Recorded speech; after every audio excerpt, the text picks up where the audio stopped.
ఇప్పుడు చదివిన ఈ వాక్య భాగాన్ని గమనించండి. 9వ వచనం. వారు దాటిపోయిన తరువాత ఏలియా ఎలీషాను చూచి, నేను మీ యొద్ద నుండి తీయబడక మునుపు నీ కొరకు నేనేమి చేయకూడదువో దాన్ని అడుగుమని చెప్పగా, ఎలీషా, నీకు కలిగిన ఆత్మలో 2 పాళ్ళు నా మీదకి వచ్చినట్లు దయచేయమనెను. అందుకు అతడు, నీవు అడిగినది కష్టతరముగా ఉన్నది, అయితే నీ యొద్ద నుండి తీయబడినప్పుడు నేను నీకు కనబడిన ఎడల ఆ ప్రకారము నీకు లభించును, కనబడని ఎడల అది కాకపోవునని చెప్పాను. ఇక్కడ మనం ఈ చదవబడిన ఈ వాక్య లేఖనాలు గమనించినట్లయితే ఎవరి మధ్యన జరుగుతున్న సంభాషణ ఉన్నది? ఏలియా మరియు ఎలీషా మధ్యన జరుగుతున్న సంభాషణ ఉన్నది. వారిరువురు మరి పాత నిబంధన కాలానికి సంబంధించిన ప్రవక్తలై ఉన్నారు. మరి ఒకే కాలములో 2 ప్రవక్తలు ఉండటానికి అవకాశం లేదు. దేవుడు ఒకేసారి 2 పెద్ద ప్రవక్తలను దేవుడు మరి నిలబెట్టుకొనటం లేదు. కానీ మరి ఒక పెద్ద ప్రవక్త ఉండినప్పుడు మరి చిన్న ప్రవక్తలు ఉండిన సందర్భాలు ఉన్నాయి.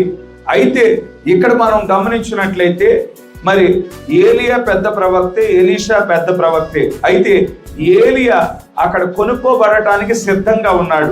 ఆ సమయంలో ఇక్కడ ఎలీషా ప్రవక్తగా నిలబెట్టబడటం మనం చూడగలుగుతూ ఉండినాము. మరి ఏలియా కొనుక్కోబడటానికి, ఏలియా ఎత్తబడటానికి గాను మరి సిద్ధంగా ఉంది. పరిస్థితి అంతా సిద్ధంగా ఉన్నది. అటువంటి పరిస్థితుల్లో ఇక్కడ ఎలీషా ప్రవక్తగా మరి సిద్ధపరచబడటం మనం చూడగలుగుతూ ఉండినాం. ఏలియా కొనుక్కోబడే సమయం ఆసన్నమైందని ఏలియాకు బయలుపరచబడింది. ఇక నేను ఈ భూమి మీద ఉండే అవకాశం లేదు, మరి దేవుడు నన్ను మరి పరలోకానికి కొనుక్కోనై ఉన్నాడని గ్రహించి తన శిష్యుడిగా ఉండిన ఎలీషాను అడుగుతూ ఉండినాడు, నేను కొనుక్కోబడటానికి మునుపు నీవు ఏమి కోరుకుంటున్నావు, ఏం పొందుకోవాలని కోరుకుంటా ఉన్నావు అని ఎలీషాను అడిగినప్పుడు, మరి ఎలీషా ఒక ప్రవక్త ఉన్నాడు. ప్రవక్తగా ఉండిన వ్యక్తి మరి ఈ లోక ధనధాన్యాల కోసం ఆశించే వ్యక్తిగా ఉండడు, మరి ఈ లోక అధికారాల కోసం ఆశించే వ్యక్తిగా ఉండడు, మరి ఈ లోక సుఖాల కోసం ఆశించే వ్యక్తిగా ఉండడు. ఆయన మరి ఏలియాను వెంబడించడానికి మునిపే ఆయనకుండిన 12 అరకల ఎడ్లను మరి వధించి విందు చేసి మరి సమస్తాన్ని విడిచిపెట్టి ఏలియా దగ్గరికి వచ్చాడు. మరలా ఆ ఎడ్లు గనక ఉంటే, ఆ పొలం గనక ఉంటే మరి ఏ విధంగానైనా కానీ ఏలియాను వెంబడించకుండా మనస్సు వాటి మీద లాగుద్దేమునని వాటిని వధించి మరి పొలాన్ని అమ్మివేసి ఏలియాను వెంబడించడం ప్రారంభించాడు. అటువంటి వ్యక్తి మరి ఏలియా అడిగినప్పుడు, నాకు ధనధాన్యాలు కావాలి, లేదంటే అధికారం కావాలి, పేరు కావాలి, ప్రఖ్యాతులు కావాలి అని అడిగే వ్యక్తిగా ఎలీషా లేడు. అయితే దేనికోసం అడుగుతా ఉన్నాడు? ఏం అడుగుతా ఉన్నాడు అంటే, నీవు ఏ అభిషేకాన్ని అయితే కలిగి ఉన్నావో ఆ అభిషేకము నా మీద 2 రెట్లు మరి క్రొమ్మరించబడాలని ఇక్కడ ఎలీషా అడగటం మనం చూడగలుగుతా ఉండినాము. మరి ఏలియా యొక్క అభిషేకాన్ని మరి ఎలీషా గమనించుకుంటా వచ్చాడు, అనుభవించుకుంటా వచ్చాడు. ఆ అభిషేకాన్ని బట్టి మరి దేవుని యొక్క మరి నడిపింపు క్రిందనే, మరి దేవుని యొక్క నాయకత్వం క్రిందనే మరి ఏలియా వెంబడించడం ఎలీషా చూశాడు. ఆ అభిషేకాన్ని బట్టి మరి ప్రవచించిన వాక్యాలను మరి వాక్యం నెరవేర్చబడటం చూశాడు. మరి అభిషేకాన్ని బట్టి ఆ కాలపు వర్తమానాన్ని పొందుకోవటం, దేవుని యొక్క ఆశీర్వాదాలు చవి చూడటం, మరి దేవుని యొక్క దీవెనలు, ఆత్మీయమైన దీవెనలు చవి చూడటం మరి ఎలీషా చాలా క్లోజ్గా గమనించాడు. కనుక ఏలియా ఏ అభిషేకం అయితే కలిగి ఉన్నాడో ఆ అభిషేకము నాకు 2 పాళ్ళు కావాలి అని ఇక్కడ అడగటం మనం చూడగలుగుతూ ఉంటున్నాం. కనుక అడిగిన కార్యము కష్టతరమైన కార్యముగా ఉన్నది. అయినా కానీ అది పొందుకోవటం అసాధ్యమైతే కాదు, కష్టమే కానీ అది పొందుకోవటం అసాధ్యం కాదు. నీవు గనుక అగ్ని రథముల మీద నేను కొనుక్కోబడుచున్నప్పుడు నీవు నన్ను చూసిన ఎడల నీవు అడిగినట్లు 2 అభిషేకం పొందుకుంటావు.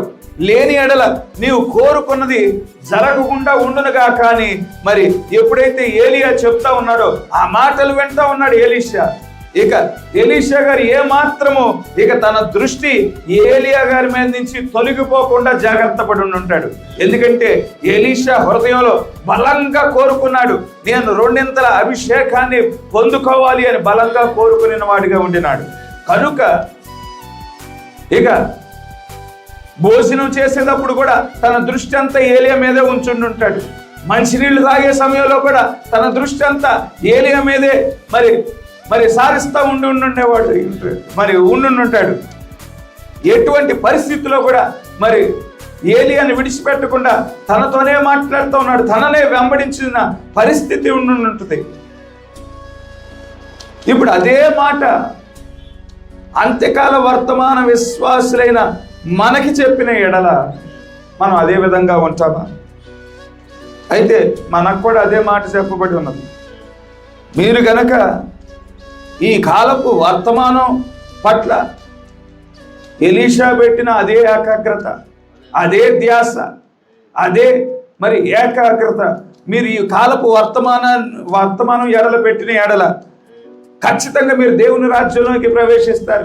ఖచ్చితంగా క్షయమైన ఈ శరీరం మీద అక్షేతను ధరించుకుంటారు అని వాక్యంలో చెప్పబడింది. అయితే ఎవరు ఎలీషా వలె వెంబడిస్తారు అంటే ఎవరి హృదయంలో అయితే బలంగా కోరుకుంటారు, ఇదిగో ఎత్తబడకుండా విడిచిపెట్టబడ్డాము అంటే ఇదిగో ఈ వధువు కొనుక్కోబడిన తర్వాత ఈ భూమి మీద పరిశుద్ధాత్మ తీసివేయబడుతుంది, దేవుని యొక్క కృప తీసివేయబడుతుంది.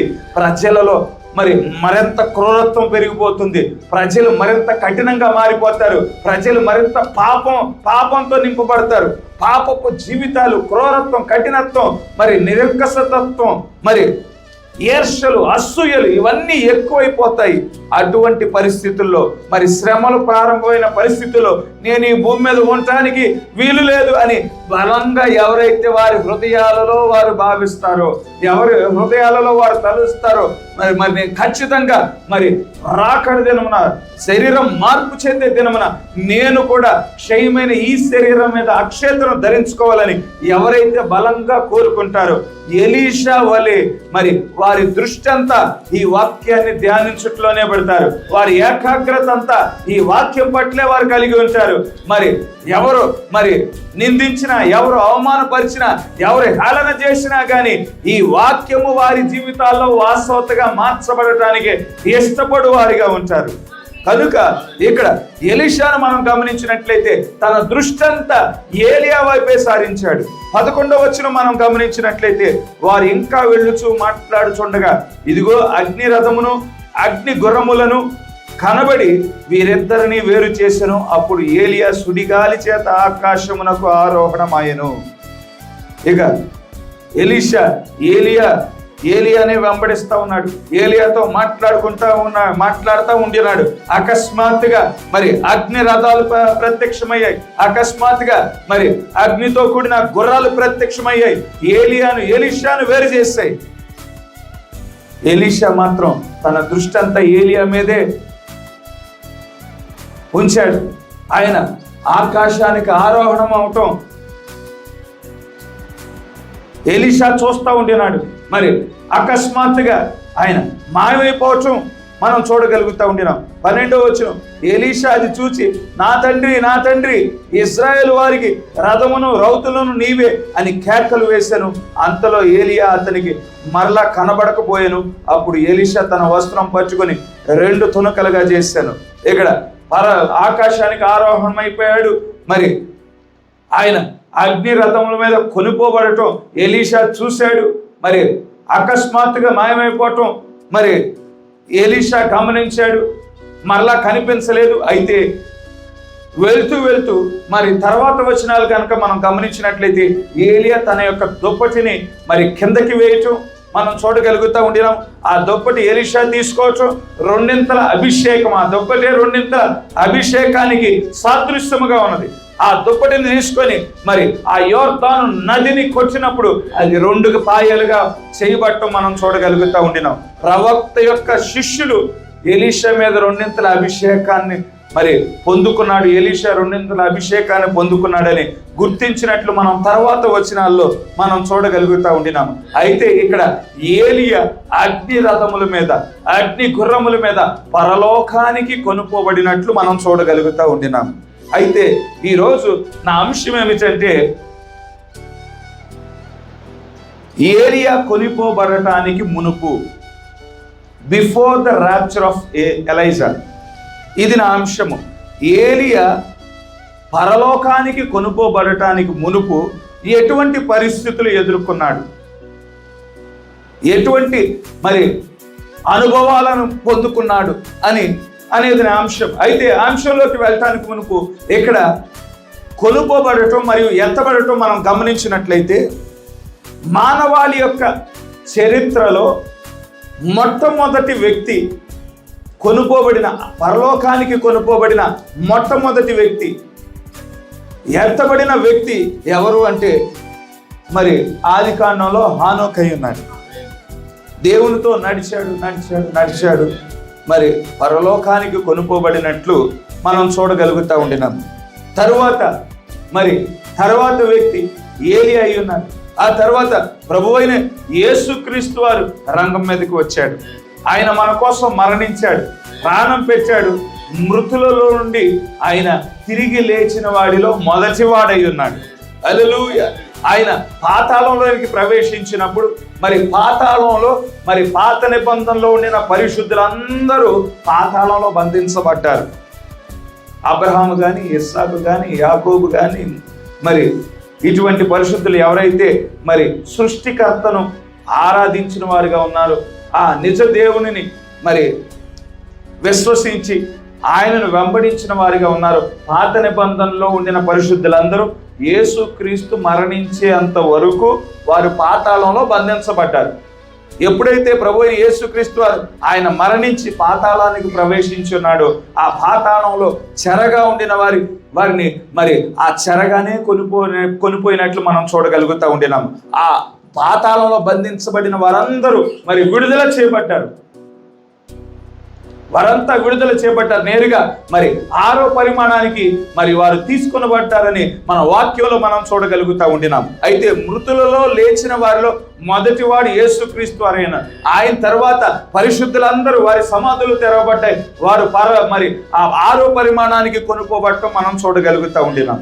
కనుక ఇలా మరి పరిశుద్ధులను మనం చూడగలుగుతూ ఉండినాము. పరలోకానికి కొనుక్కోబడిన, సజీవులుగా కొనుక్కోబడిన వారిని చూస్తూ ఉన్నాము. మరణించి పునరుద్ధానం చెందిన వారిని మనం చూస్తూ ఉండినాము. అయితే ఒక్క విషయం మరి ఇక్కడ కామన్ గా ఉండిన ఒక్క విషయం ఏమిటంటే, సజీవులైనా కానీ, సజీవులుగా కొనుక్కోబడిన వారైనా కానీ, మృతి చెంది సమాధులు తెరవబడిన వారైనా కానీ, వీరందరిలో ఒక కామన్ పాయింట్ ఉంది. ఆ కామన్ పాయింట్ ఏంటంటే, కొనిపోబడటం అనేది సొంత ప్రయాస వలన జరిగే కార్యము కాదు. ఎత్తబడటం అనేది మన యొక్క ఆశను బట్టి జరగదు, మన యొక్క కోరికను బట్టి జరగదు. కానీ దేవుని యొక్క ముందు నిర్ణయం చొప్పునే ఎవరినైతే దేవుడు జగత్ పునాది వేయబడక మునుపు ముందుగా నిర్ణయించి ఉన్నాడు, ఎవరి పేర్లైతే గొర్రెపిల్ల జీవ గ్రంథంలో రాశాడు, వారు మాత్రమే కొనుక్కోబడతారు. పరలోకానికి వారు మాత్రమే కొనుక్కోబడతారు. అది మన ప్రయాస కాదు, అది మన యొక్క ఆశ కాదు, మన యొక్క కోరికను బట్టి కాదు, కానీ దేవుని యొక్క చిత్తాన్ని బట్టి, దేవుని యొక్క ఎన్నికను బట్టి మరి ఎత్తబడుట అనేది జరుగుతుందనే విషయాన్ని మనం ఇక్కడ గుర్తించవలసిన వారమై ఉన్నాం. కనుక ఇక్కడ ఏలియాను గమనించినట్లయితే, ఏలియా ఒక ప్రత్యేకమైన పరిచర్యను కలిగిన వాడిగా ఉన్నాడు. అంత్యకాల వర్తమాన విశ్వాసులుగా ఏలియా విషయానికి వస్తే మన హృదయాల్లో ఒక ప్రత్యేకమైన స్థానం కలిగిన వాడిగా ఉన్నాడు. ఎందుకంటే మన యొద్దకు పంపించబడిన వాడు కూడా ఏలియా అయి ఉన్నాడు. అయితే పాత నిబంధనలో ఏ ఏలియా అయితే ఉన్నాడో అదే ఏలియా మన దగ్గరికి పంపించబడలేదు. కానీ పాత నిబంధనలో ఏలియా మీద ఏ ఆత్మ అయితే పనిచేస్తుందో అదే ఆత్మ ఈ కాలపు వర్తమానికుడైన విలియం మ్యారియన్ బ్రెన్హామ్ గారి మీద కూడా అదే ఆత్మ పనిచేస్తూ ఉన్నది. అదే ఆత్మ పనిచేసినప్పుడు పరిచర్యలు రెండు సమాంతరంగా ఉండటాన్ని మనం గమనిస్తూ ఉన్నాము. ఆయన పరిచర్య ఏ విధంగా ఉన్నదో ఈయన పరిచర్యలో కూడా అదే సిమిలారిటీస్, అదే మరి రకమైన పరిచర్యను మనం చూడగలుగుతూ ఉంటున్నాం. కనుక గమనించండి,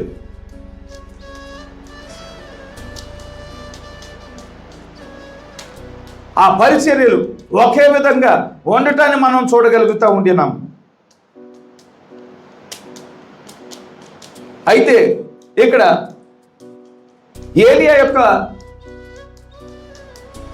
పరిస్థితులు, ఏలియా కొనుక్కోబడటానికి మునుపు ఎటువంటి పరిస్థితులు అయితే ఉన్నాయో మనం చూడగలిగిన ఎడల ఈ కాలంలో అవే పరిస్థితులు మనం కూడా ఎదుర్కొంటున్నామా లేదా, అదే పరిస్థితుల్లో మనం ఉన్నామా లేదా అని గుర్తించడానికి అవకాశం ఉంటుంది. ఏలియా కంటే ముందుండిన హానోకు జీవితం గురించి ఎక్కువగా పరిశుద్ధ గ్రంథంలో రాయబడలేదు. కనుక హానోకు ఎటువంటి పరిస్థితులు ఎదుర్కొన్నాడు, ఎటువంటి అనుభవాలు ఎదుర్కొన్నాడు మనం క్లియర్గా ధ్యానించడానికి ఎక్కువ వాక్య భాగం లేదు.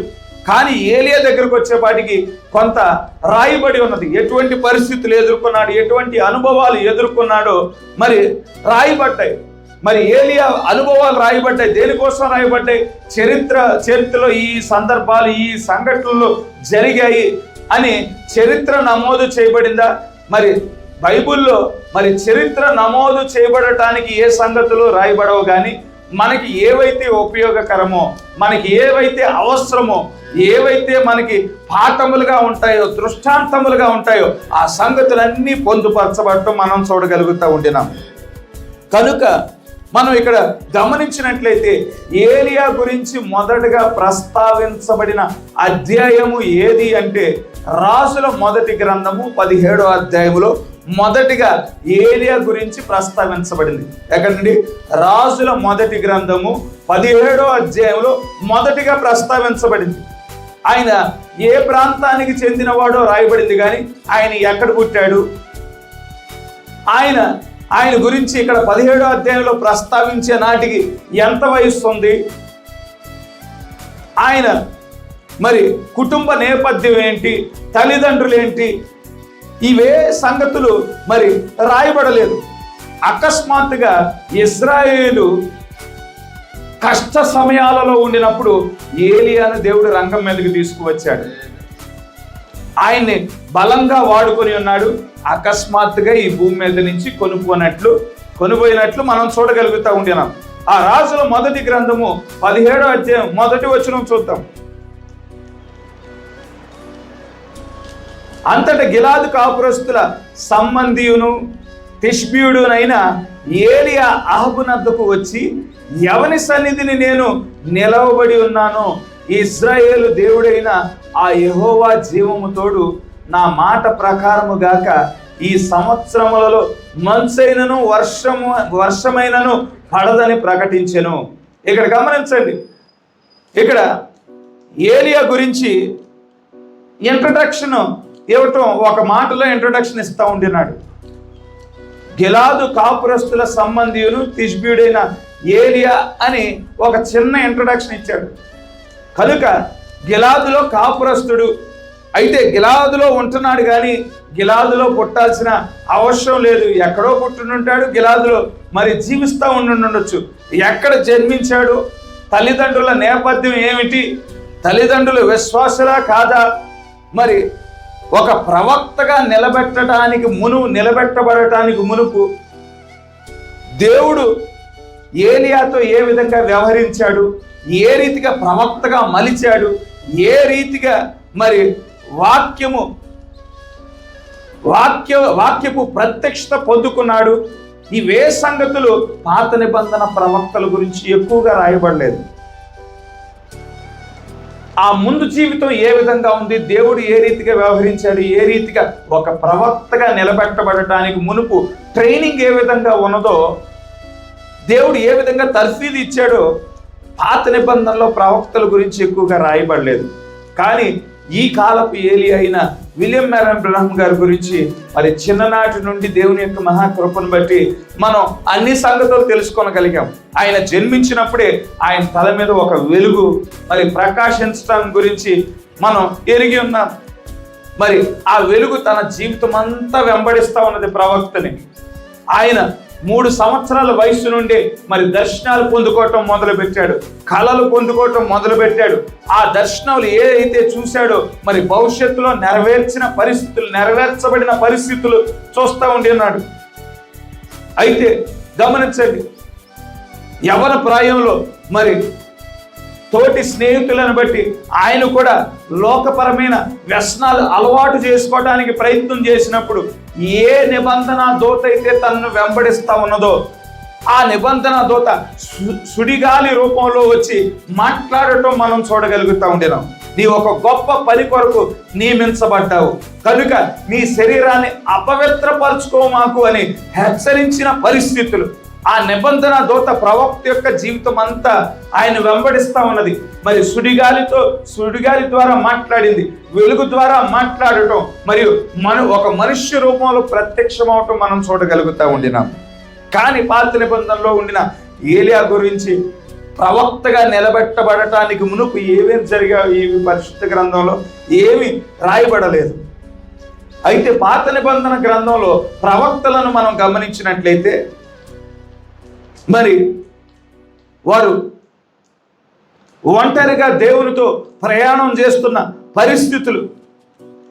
మరి కొత్త నిబంధన ప్రవక్తల వలె వారి పరిచర్య లేదు. పాత నిబంధన గ్రంథంలో ఉండిన ప్రవక్తల పరిచర్య వేరే విధంగా ఉన్నది. ఇప్పుడు ఈ కాలపు ప్రవక్త యొక్క పరిచర్య వేరే విధంగా ఉన్నది. ఈ కాలపు ప్రవక్త యొక్క పరిచర్యను మనం చూసినట్లయితే అపోస్తులు ఏ వాక్య పరిచర్య చేయవలసిన బాధ్యత, ఏ వాక్య పరిచర్య చేయటానికి వరము ఇవ్వబడి ఉన్నదో అదే వాక్యపు పరిచర్య చేయటానికి గాను వరాన్ని పొందుకుని వాడిగా ఉన్నాడు. పాత నిబంధనలో ఉండిన ప్రవక్తలు ఎక్కడ ఈ కాలపు ప్రవక్త వలె పెద్ద పెద్ద కోటాలు పెట్టలేదు. వాళ్ళు అకస్మాత్తుగా మరి దేవుడు వారిని రంగం మీదకి తీసుకొచ్చేవాడు. ఇదిగో పలానా వ్యక్తితో వెళ్ళి మాట్లాడంటే పలానా వ్యక్తితో మాట్లాడేవాళ్ళు. ఫలానా వ్యక్తిని మరి తైలంతో అభిషేకించంటే తైలంతో అభిషేకించి వెళ్ళిపోయేవాళ్ళు. ఫలానా రాజుతో మాట్లాడు, ఫలానా అధికారిని హెచ్చరించు అంటే ఆ అధికారితో హెచ్చరించేవాళ్ళు. ఆ రాజుతో మాట్లాడేవాళ్ళు. మరలా వారు అరణ్యానికి వెళ్ళిపోయి మళ్ళీ కొన్ని రోజులు కనిపించేవాళ్ళు కాదు, కొన్ని నెలలు కనిపించేవాళ్ళు కాదు, అవసరమైతే కొన్ని సంవత్సరాలు కనిపించేవాళ్ళు కాదు. మరలా దేవుడికి అవసరమైనప్పుడు వారిని అరణ్యం నుంచి బయటికి తీసుకొచ్చేవాళ్ళు. కానీ ఈ కాలపు వర్తమానికుని యొక్క పరిచర్య చాలా వేరుగా ఉన్నది. ఆయన అపోస్తుల పరిచర్యను కలిగిన వాడిగా ఉండినాడు, అపోస్తుల వరాలను కలిగిన వాడిగా ఉండినాడు, అపోస్తుల మాదిరిగా వాక్య పరిచర్య చేయటం కోసం నియమించబడిన వాడిగా ఉండినాడు. అయితే ఆ వాక్య పరిచర్య చేయటానికి ఈ కాలపు వర్తమానికునికి ఒకేసారి ప్రత్యక్షత ఇవ్వబడలేదు. క్రమేపీ అంచెలంచెలుగా ప్రత్యక్షతను దేవుడు ఇవ్వటం మనం చూడగలుగుతూ ఉంటున్నాం. ప్రవక్త యొక్క ప్రారంభ జీవితం మనం గమనించినట్లయితే ఒక బాప్టిస్ట్ పాస్టర్గా ప్రారంభించాడు. బాప్టిస్ట్ పాస్టర్గా ప్రారంభించడానికి దేవుడే అనుమతించాడు. బాప్టిస్ట్ పాస్టర్గా ఉండే సమయంలో యేసుక్రీస్తుని స్వరక్షకుడిగా అంగీకరిస్తే రక్షణ పొందుకున్నట్లే అని ప్రవక్త భావించేవాడు. యేసుక్రీస్తుని రక్షకుడిగా మీ హృదయంలో గనక అంగీకరిస్తే రక్షణ పొందుకున్నట్లే అని అనుకునేవాడు బాప్టిస్ట్ పాస్టర్గా. తర్వాత ప్రత్యక్షత పొందుకున్న తర్వాత యేసుక్రీస్తుని మన హృదయాల్లో రక్షకుడిగా విమోచకుడిగా అంగీకరించడం అది మొదటి స్టెప్ మాత్రమే అని ప్రవక్త తెలుసుకున్నాడు. తర్వాత నీటి బాప్తిసం తీసుకోవాలి, తర్వాత మరి వాక్యం ద్వారా మరి కడగబడాలి, వాక్యం ద్వారా మలచబడాలి, వాక్యం ద్వారా చెక్కబడాలి, తర్వాత పరిశుద్ధాత్మ బాప్తిసంతో నింపబడాలి, యేసుక్రీస్తు శరీరంలో భాగం అవ్వాలి. ఇవి రక్షణ మార్గానికి మెట్లై ఉన్నాయని మరి ప్రవక్త తెలుసుకుంటా ఉండినాడు. అంచెలంచెలుగా దేవుడు ప్రత్యక్షతనిచ్చాడు. ఈ కాలపు వర్తమానికుడు మరియు పౌలు గారి మరి పరిచర్యను గమనిస్తే అది కూడా వేరే విధంగా ఉన్నది. పౌలుని ఎప్పుడైతే దేవుడు ఆ దమస్కు మార్గంలో దర్శించాడో పౌలు వెంటనే పరిచర్య ప్రారంభించలేదు. పౌలు సౌదీ అరేబియా వెళ్ళిపోయాడు. అక్కడ 3 సంవత్సరాల పాటు తిరిగి మరలా ధర్మశాస్త్రాన్ని ధ్యానించాడు.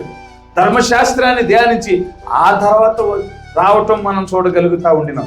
ఆ తర్వాత వచ్చి పరిచర్య చేయటం, ఆ తర్వాత వచ్చి పత్రికలు మరి రాయటం మనం చూడగలుగుతా ఉండినాం. కానీ ఇక్కడ విలియం మ్యారియన్ బ్రెన్హామ్ గారి పరిచర్యను మనం గమనించినట్లయితే మరి వాక్య పరిచర్య కోసం నియమించబడ్డాడు. పాత నిబంధన ప్రవక్తలు విలియం మ్యారియన్ బ్రెన్హామ్ గారి గురించి ఒకసారి పోల్చి చూద్దాం. వీళ్ళైతే వాక్య పరిచర్య కోసం నియమించబడలా, వాక్య పరిచర్య చేయటం కోసం వారు పిలువబడలా.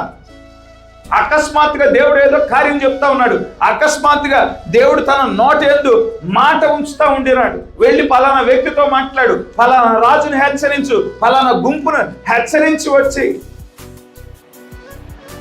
అని పాత నిబంధన ప్రవక్తలు ఆ విధంగా వాడబడ్డారు. కానీ ఈయన ఈ కాలపు వర్తమానికుని చూస్తే వాక్య పరిచర్య, ఆ వాక్య పరిచర్యలో 1200 వర్తమానాలు బోధించడం మనం చూడగలుగుతా ఉండినాం. 1200 వర్తమానాల్లో ఆది పాపం మొదలుకొని మరి సమస్త సంగతులు బోధించడం, ఆది పాపం గురించి, మరి విమోచన ప్రణాళిక గురించి, మనం ఏ కాలంలో జీవించుతున్నామో, మరి ఆ కాలంలో ఎటువంటి వాగ్దానాలు కలిగి ఉన్నామో ఇవన్నీ ఆ 1200 వర్తమానాల్లో ప్రవక్త వివరించడం మనం చూడగలుగుతా ఉండినాం.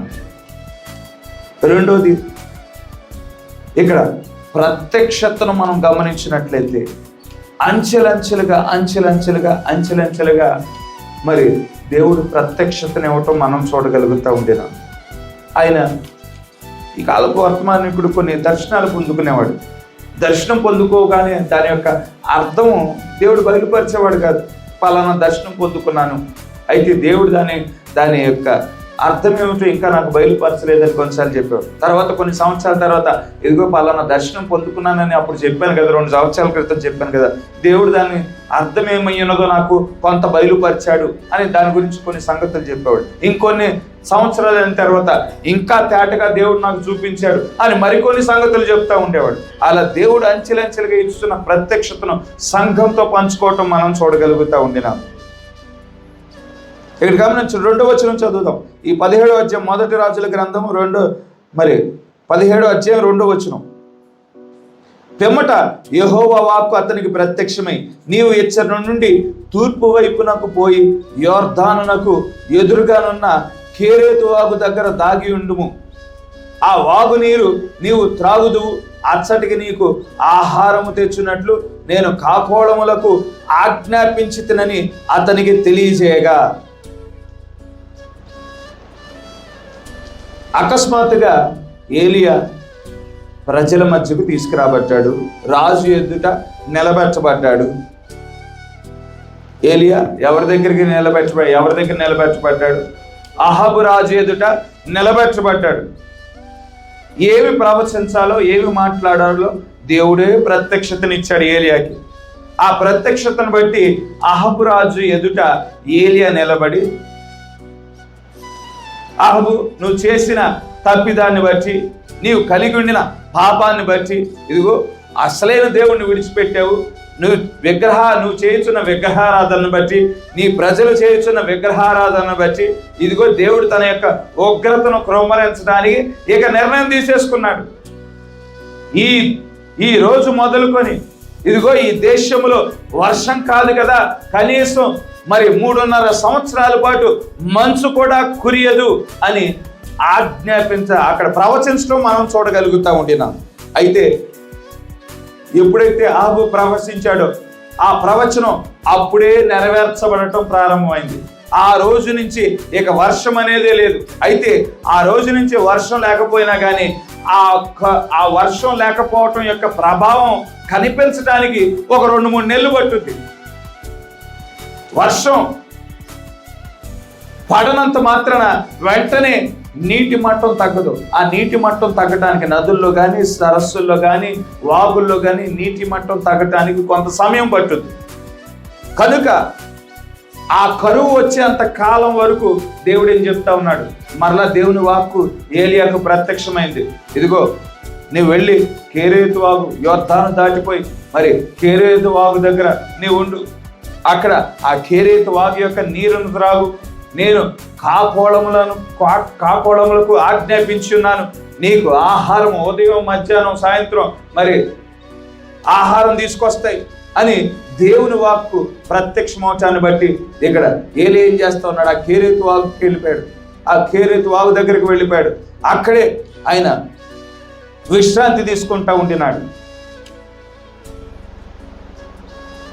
కరెక్ట్గా మధ్యాహ్నం అయ్యే పాటికి మరి కాకులు ఎక్కడి నుంచి వస్తున్నాయో తెలియదు, చక్కగా మరి ఆహారాన్ని తీసుకొస్తా ఉండినాయి.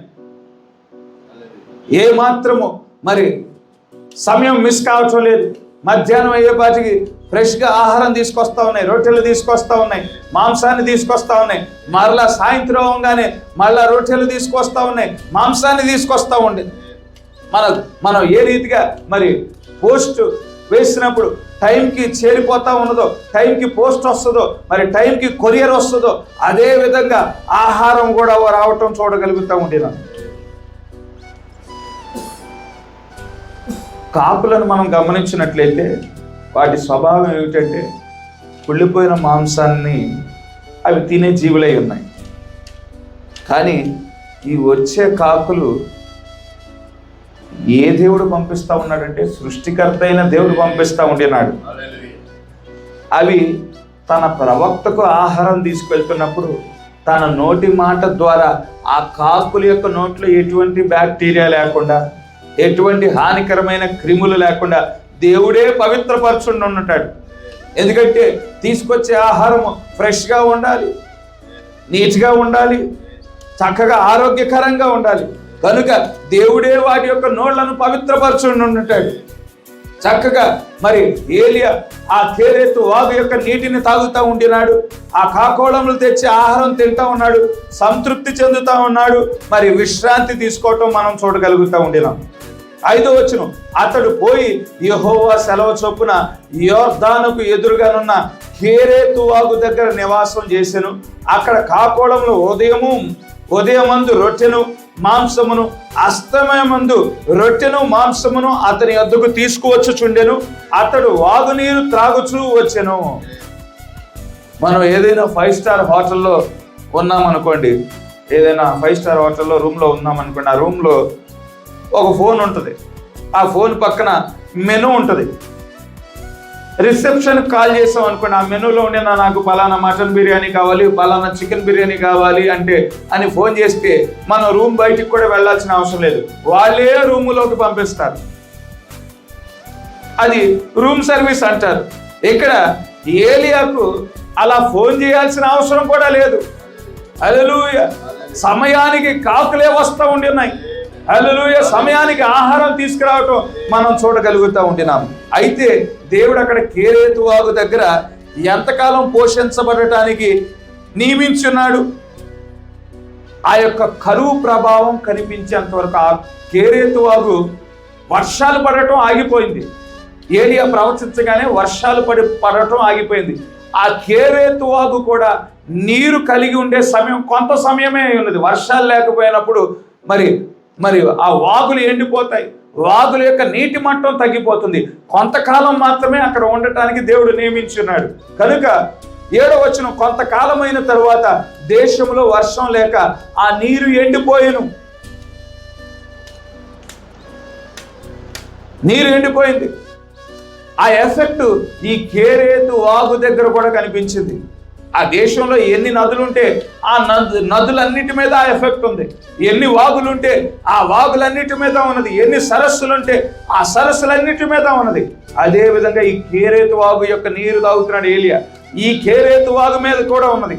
అంతటి యెహోవా వాక్కు అతనికి ప్రత్యక్షమై ఇలాగు సెలవిచ్చెను, నీవు సీదోను పట్టణ సంబంధమైన సారేపాతు అని ఊరికి పోయి అచ్చట ఉండుము, నిన్ను పోషించటానికి అచ్చట ఒక విధవరాలికి నేను సెలవిచ్చి తిని.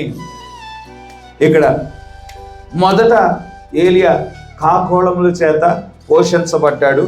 ఇప్పుడు స్థలం మార్చబడుతుంది. ఆ కేరేతు వాగు ఎండిపోయింది కనుక ఇప్పుడు నీవు లేచి ఆ కేరేతు వాగును విడిచిపెట్టి నువ్వు సారేపాత్ అనే ఒక గ్రామం యొద్దకు వెళ్ళు. ఇక్కడ దేవుడు ఏలియాని ఎక్కడికి పంపిస్తా ఉంటున్నాడు? ఒక అన్యురాలి యొద్దకు పంపిస్తా ఉంటున్నాడు. అన్య ప్రాంతం యొద్దకు పంపిస్తా ఉన్నాడు. అన్యురాలి యొద్దకు పంపిస్తా ఉన్నాడు. ఇజ్రాయేలులో విధవరాళ్ళు లేరా అంటే ఇజ్రాయెల్లో చాలా మంది విధవరాళ్ళు ఉన్నారు. అయితే దేవుడు ఏలియాను ఆ విధవరాళ్ళ దగ్గరికి పంపించాడంటే వారి దగ్గరికి పంపించలేదు, అన్యురాలైన ఒక విధవరాల దగ్గరికి పంపించడం మనం చూడగలుగుతూ ఉండినాం. ఆ విధవరాలి కంట దేవుడు ఆజ్ఞాపించున్నాడంట. ఏమని ఆజ్ఞాపించున్నాడు? ఈ కరువు కాలం అంతా ఏలియాను పోషించటానికి ఆమెను ఆజ్ఞాపించినట్లు మనం చూడగలుగుతూ ఉండినాం. ఈ ఆజ్ఞ గురించి ఆమె ఇంకా తెలియటానికి మునిపే దేవుడు చెప్తా ఉండినాడు. ఇంకా ఆజ్ఞ గురించి ఆ విధవరాలికి తెలియదు. దేవుడు నన్ను ఈ కరువు కాలం అంతటా ఏలియాను పోషించడానికి నేను నియమించబడ్డానని ఆ విధవరాలికి తెలియదు. కానీ ఆమె నియమించబడిందని ప్రవక్తకి వెళ్ళి చెప్తా ఉండినాడు. ఇప్పుడు అదే పరిస్థితిలో మనం లేమా? ఆ సారేపాతు విధవరాలు ఏ విధంగా ఒక పని కొరకు నియమించబడిందో అదే విధంగా మనం ఒక పని కొరకు నియమించబడలేదా? జగత్ పునాది వేయబడక మునిపే మనం ఈ అంత్యకాల వర్తమానం కొరకు మనం నియమించబడిన వారమై ఉన్నాం. హల్లెలూయా! నియమించబడిన వారమై ఉన్నాం. ఈ వాక్యము మరి వాస్తవతగా మార్చబడటానికి, మన జీవితాలలో వాస్తవతగా మార్చబడటానికి, ఈ వాక్యం యొక్క నెరవేర్పుగా ఉండటానికి గాను మనం జగత్ పునాది వేయబడక మునిపే నియమించబడ్డాం. అయితే మనం జగత్ పునాది వేయబడక మునిపే ఈ వర్తమానం కోసం నియమించబడ్డామని మొదట్లో మనకి తెలియదు. క్రమేపీ ఈ వాక్యంలో మనం ఎదుగుతుంటున్నట్టుగా ఈ సంగతులన్నీ తెలుసుకుంటా ఉన్నాం. ప్రవక్త గారు కూడా మరి లోతైన సంగతులు మరి ఆయన బోధించినప్పుడు అప్పుడప్పుడు తన కుమారుడైన బిల్లిపాలను అడుగుతూ ఉండేవాడు. బిల్లి, నీకు ఈరోజు చెప్పిన వర్తమానం అర్థమైందా అంటే మరి అర్థం లేదంటే వాళ్ళ నాన్నగారు తిడతారేమోనని అర్థమైంది డాడీ అనేవాడు. ప్రవక్త గారికి తెలుసు అది కొడుకు అర్థం అవ్వలేదని. మళ్ళా అడిగేవాడు, అర్థమైందా? నిజం చెప్పినప్పుడు అర్థం కాలేదు. ఇదిగో అక్కడ కూర్చున్న వాళ్ళకు కూడా ఎవరికి అర్థం కాలేదు. అయితే తర్వాత ఒక తరం వస్తుంది, వాళ్ళు ఈ వాక్యాన్ని మరి అర్థం చేసుకోవటమే కాదు, వాళ్ళు చేర్చుకోవటమే కాదు, ఈ వాక్యముగా వాళ్ళు మార్చబడతారు. కనుక మనకు ఆ సంగతి తెలియ మునిపే మనం ఈ వాక్యం కోసం నియమించబడిన వారమై ఉన్నామని ఏలియాకు బయలుపరిచున్నాడు. ఆ కాలంలో సారేపాతు విధవరాలు గురించి ఏలియాకు బయలుపరిచినట్లు ఈ ఏలియాకు మనకు తెలియటానికి మునిపే ఏలియాకు బయలుపరచడం మనం చూడగలుగుతూ ఉండినాం. కనుక దేవుడు నీ పరిచర్య తర్వాత ఒక తరం రానై ఉన్నది అని దేవుడే ప్రవక్త తన సొంత మాటలు చెప్పేవాడు కాదు, తన సొంత ఆలోచనలు చెప్పేవాడు కాదు. దేవుడు ఏదైతే చూపించి ఉన్నాడో ప్రవక్త ముందుగానే చూశాడు. వాక్యపు వస్త్రంతో అలంకరించబడిన వధువును ముందుగానే చూశాడు. ఆ తరం, రాబోయే తరాన్ని ముందుగానే దేవుడు చూపించాడు కాబట్టి మాట్లాడుతూ ఉన్నాడు. ఇది నీకు అర్థం కాకపోవచ్చు, అక్కడ కూర్చున్న వారికి అర్థం కాకపోవచ్చు, తర్వాత ఒక తరం రానై ఉన్నది.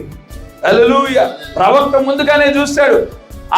ఆ వాక్యము ఒక గిన్నెలో పెట్టి ఉంటే నల్లకాకులు వచ్చి సమృద్ధిగా తింటున్నట్లు ప్రవక్త దర్శనంలో చూశాడు. ఆ నల్లకాకులు ఎవరో కాదు, కానీ నల్లగా ఉండేవాడు భారతీయులైనా ఉండాలి, ఆఫ్రికా వాళ్ళైనా ఉండాలి. ప్రవక్తదే చెప్పాడు. కనుక భారతీయులు ఆఫ్రికా వాళ్ళం సమృద్ధిగా తింటా ఉన్నామంట. తెల్ల కాకులేమో కొంచెం తిని పడేస్తా ఉన్నాయి, కానీ నల్లగా ఉండిన మనమైతే సమృద్ధిగా ఆహారాన్ని తింటా ఉన్నాం. ప్రతి మాటను పట్టుకుంటా ఉన్నాం, ప్రతి మాటను మనం జీవించుచున్న వారముగా ఉండినాం.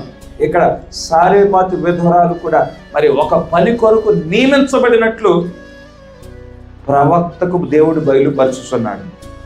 10వ వచనం, అందుకు అతడు లేచి సారేపాతునకు పోయి పట్టణపు గవని వద్దకు రాగా ఒక విధవరాలు అచ్చట కట్టెలు ఏరుచుండుట చూచి ఆమెను పిలిచి త్రాగుటకే పాత్రతో కొంచెం నీళ్లు నాకు తీసుకొని రమ్మని వేడుకొనెను.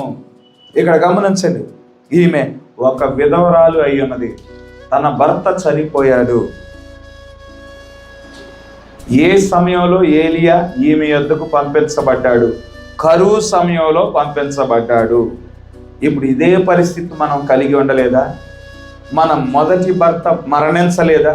ఒకనాడు మరి ఈ వాక్యంలోకి రావటానికి మునుపు కొంతమంది పెంతెకొస్తేలో భాగమై ఉన్నారు, కొంతమంది ప్రెస్బిటేరియన్లో భాగమై ఉన్నారు, కొంతమంది బ్యాప్టిస్ట్లో భాగమై ఉన్నారు, కొంతమంది మరి ఆ యొక్క లూథరన్ మిషన్లో భాగమై ఉన్నారు.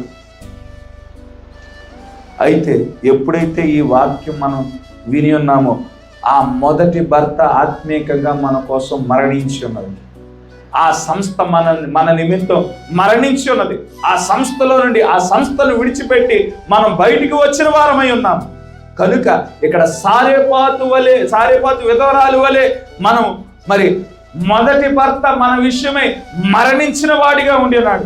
అక్కడ సారేపాతు విధవరాలు ఏ రీతిగా కరువు సమయాన్ని కలిగి ఉన్నదో మనం కూడా కరువు సమయాన్ని కలిగి ఉన్నాం. అయితే అక్కడైతే భౌతికమైన కరువు, ఇక్కడైతే భౌతికమైన కరువు కాదు. ఇప్పుడు మనం కలిగి ఉన్నది భౌతికమైన కరువు కాదు, అన్నపానముల కోసం కరువు కాదు, కానీ సత్యమైన వాక్యము కోసం కరువు అయి ఉన్నది. అటువంటి కరువు సమయంలో మన యొద్దకు ఎవరు పంపించబడ్డారు? ఏలియా పంపించబడ్డాడు. హల్లెలూయా!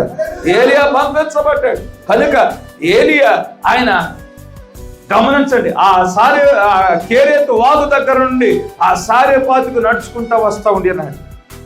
దేవుని యొక్క ఆజ్ఞ మేరకు, దేవుని యొక్క చిత్తం మేరకు మరి ఆ కేరేతు వాగు ఎండిపోయింది. ప్రతిరోజు సమయానికి ఆహారం తెచ్చే కాకోళములు కూడా రావటం ఆగిపోయాయి. నువ్వు ఈ స్థలాన్ని విడిచిపెట్టి సారేపాతుకు వెళ్ళని దేవుడు బయలుపరిస్తే ఏలియా నడుచుకుంటా ప్రయాణం ప్రారంభించాడు. ఆ కాలంలో బస్సులు లేవు, ఆ కాలంలో మరి ట్రైన్లు లేవు, ఆ కాలంలో ఓలాలు లేవు, ర్యాపిడోలు లేవు. కనుక నడుచుకుంటా ప్రయాణం చేసి వస్తూ ఉన్నాడు. ఆ సారేపాతు వచ్చేపాటికి మరి ఎంతో ఆయాసము, నీరసము, ఆకలి కొని ఉన్నాడు. దేవుని యొక్క చిత్తాన్ని నెరవేర్చుతున్నప్పుడు కూడా అటువంటి ఆకలి కొనే పరిస్థితులు మనం ఎదుర్కొంటూ ఉంటాం. కొన్నిసార్లు మనం వాక్యం కోసం నిలబడినప్పుడు దేవుని యొక్క కృప కోసం ఎదురు చూసే పరిస్థితులు, దేవుని యొక్క చిత్తం జరిగించుతున్న సమయంలో కూడా ప్రభువా నీ కృప నా పట్ల కనుపరచు ప్రభువా, నీ ఆశీర్వాదం కోసం నేను ఎదురు చూస్తున్నాను తండ్రి, నీ దీవెన కోసం ఎదురు చూస్తున్నాను ప్రభా, నీ మాట కోసం ఎదురు చూస్తున్నాను ప్రభా అని ఆకలి కొనే పరిస్థితులు మనం ఎదుర్కొంటాం మన జీవితంలో. నీ వాక్యం కోసమే కదా తండ్రి నేను నిలబడ్డాను, అయినా కానీ నా బంధువులు నాకు వ్యతిరేకమైపోయారు, నా స్నేహితులు వ్యతిరేకమైపోయారు, నా చుట్టూ ఉండిన వారు నేను ఏది మాట్లాడినా అది నాకు వ్యతిరేకంగానే ఉపయోగిస్తూ ఉంటున్నారు. ఈ పరిస్థితులు మార్చవా ప్రభువా, నీ కృప చూపించవా ప్రభువా, నీ యొక్క ఆశీర్వాదము, నీ యొక్క దీవెన నా మీద ఉంచవా ప్రభువా అని ఆయన కృప కోసం ఎదురు చూసే పరిస్థితిని దేవుడు కొన్నిసార్లు అనుమతిస్తాడు. దేవుడి చిత్తాన్ని, దేవుడు బయలుపరిచిన చిత్తాన్ని నువ్వు జరిగించుతున్నప్పుడు కూడా, దేవుని వాక్యం కొరకు నిలబడుచున్న పరిస్థితులు కూడా, అటువంటి పరిస్థితిని దేవుడు కొన్నిసార్లు అనుమతిస్తాడు. అయితే దేవుడు నన్ను విడిచిపెట్టాడు, దేవుడు నా పట్ల ఇక ఏమాత్రం ప్రేమ కలిగి ఉండలేదు అని అనుకోవటానికి ఆస్కారం లేదు. ఒక్కసారి ఆలోచించు, నీవు సారేపాతు యొద్దకు నడిపించబడుతున్నావేమో, దేవుని పట్ల ఏ విశ్వాసాన్ని అయితే కలిగి ఉన్నావు అదే విశ్వాసాన్ని, ఆ విశ్వాసంతోనే ఎదురుచు, నువ్వు సమృద్ధి యొద్దకు నడిపించబడతావు. హల్లెలూయా! కనుక కొన్నిసార్లు సాతానుడు అటువంటి పరిస్థితుల్లో వస్తాడు. నీ దేవుడు నీ పట్ల ప్రేమ చూపించట్లేదు, నీ దేవుడు నీ పరిస్థితులు మార్చడం లేదు అని సాతానుడు బలహీనపరుస్తాడు. సాతానుడికి చెప్పాల్సిన ఒకే ఒక మాట, నేను సారేపాతుకు వెళ్ళే మార్గంలో ఉన్నాను, దేవుని యొక్క చిత్తం ప్రకారమే నేను ప్రయాణం చేస్తా ఉన్నాను, నా పరిస్థితులు మార్చేవాడు దేవుడు అయి ఉన్నాడు. కనుక గమనించండి, ఆమె విధవరాలు బయటకు వచ్చింది. ఎందుకోసం బయటకు వచ్చింది? పొలాలు ఏరుకోవటం కోసం బయటకు వచ్చింది. ఆమెను ఇక్కడ ఏలియా చూడటం మనం చూడగలుగుతూ ఉంటున్నాం. ఆమెను నేరుగా ఏలియా గారు వచ్చారు, ప్రవక్త కాబట్టి ఎవరి దగ్గరికి వెళ్ళాలో, ఎవరిని అడగాలో ప్రవక్త బయలుపాటును బట్టి ఆయన గుర్తించి ఆ స్త్రీని అడుగుతూ ఉంటున్నాడు, దాహానికి నీళ్ళివ్వండి, 11వ వచనం, ఆమె నీళ్లు తేబోచుంటుండగా అతడు ఆమెను మరలా పిలిచి, నా కొరకు ఒక రొట్టె ముక్కను నీ చేతితో తీసుకొని రమ్మని చెప్పాను. అందుకు ఆమె, నీ దేవుడైన యెహోవా జీవము తోడు, తొట్టిలో పట్టెడు పిండియు బుడ్డిలో కొంచెము నూనెయు నా యొద్దనున్నవే గాని అప్పం ఒకటైననో లేదు. మేము చావక ముందు నేను ఇంటికి పోయి వాటిని నాకును నా బిడ్డకును సిద్ధం చేసుకొనవలెనని కొన్ని పుల్లలు ఏరుటకు వచ్చి తినెను. ఈమె ఇక్కడ ఈ స్టేట్మెంట్ బట్టి ఒక నిజమైన విశ్వాసని ఇక్కడ నిర్ధారించబడుతుంది. ఒక వ్యక్తి వచ్చినప్పుడు, ఒక వ్యక్తి వచ్చి దాహానికి నీళ్ళ అడిగాడు.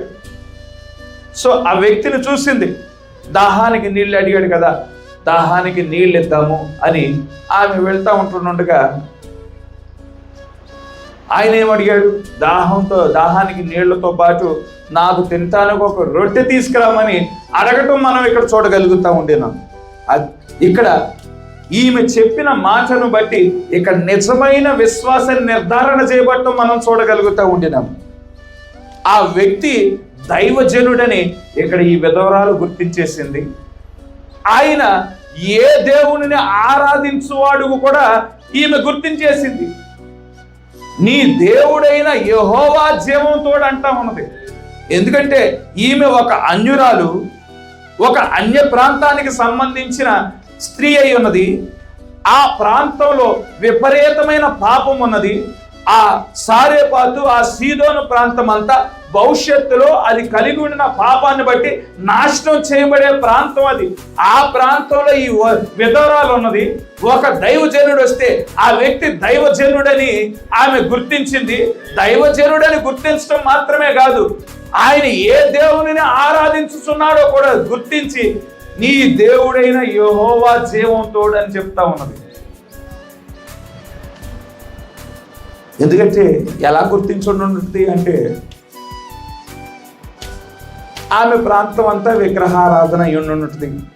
విగ్రహారాధన అన్యులంటే విగ్రహారాధన చేయవాళ్ళు. విగ్రహారాధన చేసే వారి యొక్క వస్త్రధారణ ఏ విధంగా ఉంటుందో ఆమెకు తెలుసు. విగ్రహారాధన చేసే వారి యొక్క మాట తీరు ఏ విధంగా ఉంటుందో తెలుసు. విగ్రహారాధన చేసే వారి యొక్క ప్రవర్తన ఏ విధంగా ఉంటుందో ఆమంతా తన ప్రాంతం గురించి తెలుసు. కనుక ఆ వస్త్రధారణ బట్టి ఈయన ఎక్కడ వాడై ఉన్నాడు, ఇశ్రాయేలుడేనని గుర్తించుంటుంది. ఆయన మాట తీరును బట్టి ఆయన ఎవరిని ఆరాధించువాడు అని ఆమె గుర్తించగలిగి ఉంటుంది ప్రత్యక్షతతో. కొన్నిసార్లు మన యొక్క వస్త్రధారణను బట్టి, మన సిస్టర్స్ యొక్క వస్త్రధారణను బట్టి వీళ్ళు ప్రార్థనలు చేసేవాళ్ళని గుర్తించేస్తారు. ప్రార్థన చేసేవాళ్ళని గుర్తించేసి అనేక మందికి మనలో బయట వ్యక్తులు, ఇదిగో వీళ్ళు నగలే వేసుకోలేదు, వస్త్రాలు పూర్తిగా కప్పుకున్నారు, వీళ్ళు ప్రార్థన చేసేవాళ్ళని ప్రేయర్ రిక్వెస్ట్లు ఇచ్చిన పరిస్థితులు కూడా ఉన్నాయి.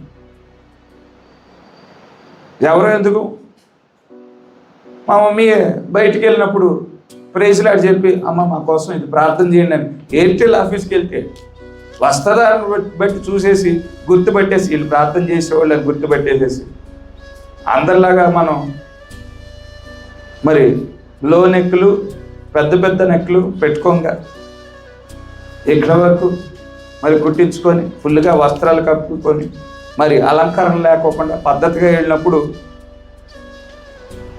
సడన్గా వచ్చేవాళ్ళు, ప్రార్థన విన్నపాలు ఇచ్చేవాళ్ళు, మా కోసం ప్రార్థన చేయండి అని మన వస్త్రధారణను బట్టి, మన మాట తీరుని బట్టి గుర్తించేసే పరిస్థితులు.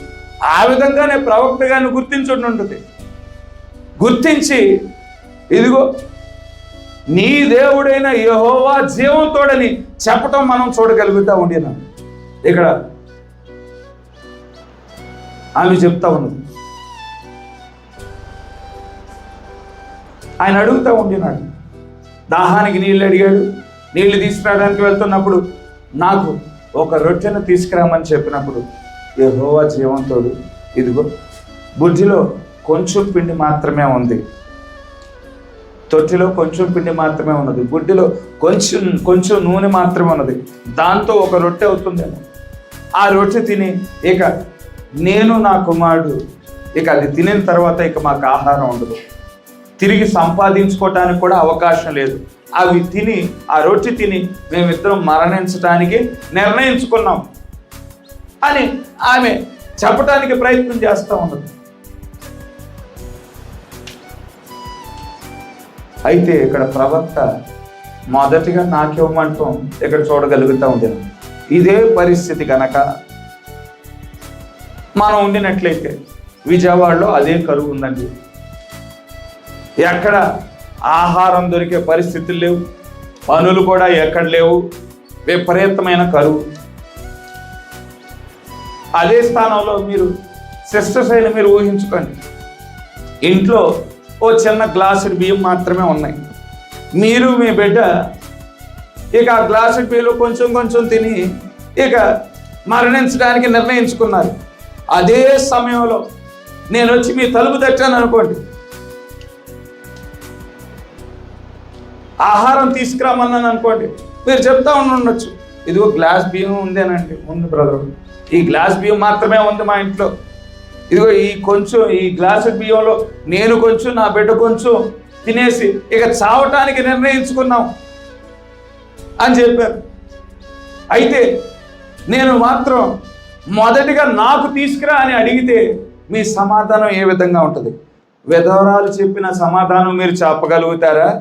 లేదంటే బ్రదరు ఏమన్నా అసలు మీరు కొంచెమన్నా ఇంగితంతో మాట్లాడుతూ ఉన్నారా? ఎంత స్వార్థపరులండి, ఆ చిన్న బిడ్డను కాదని మీకిమ్మంటారా అని రివర్స్లో నన్ను తిడతారు. ఒకసారి ఊహించుకోండి, ఆ పరిస్థితిలో కనుక ఉండుంటే.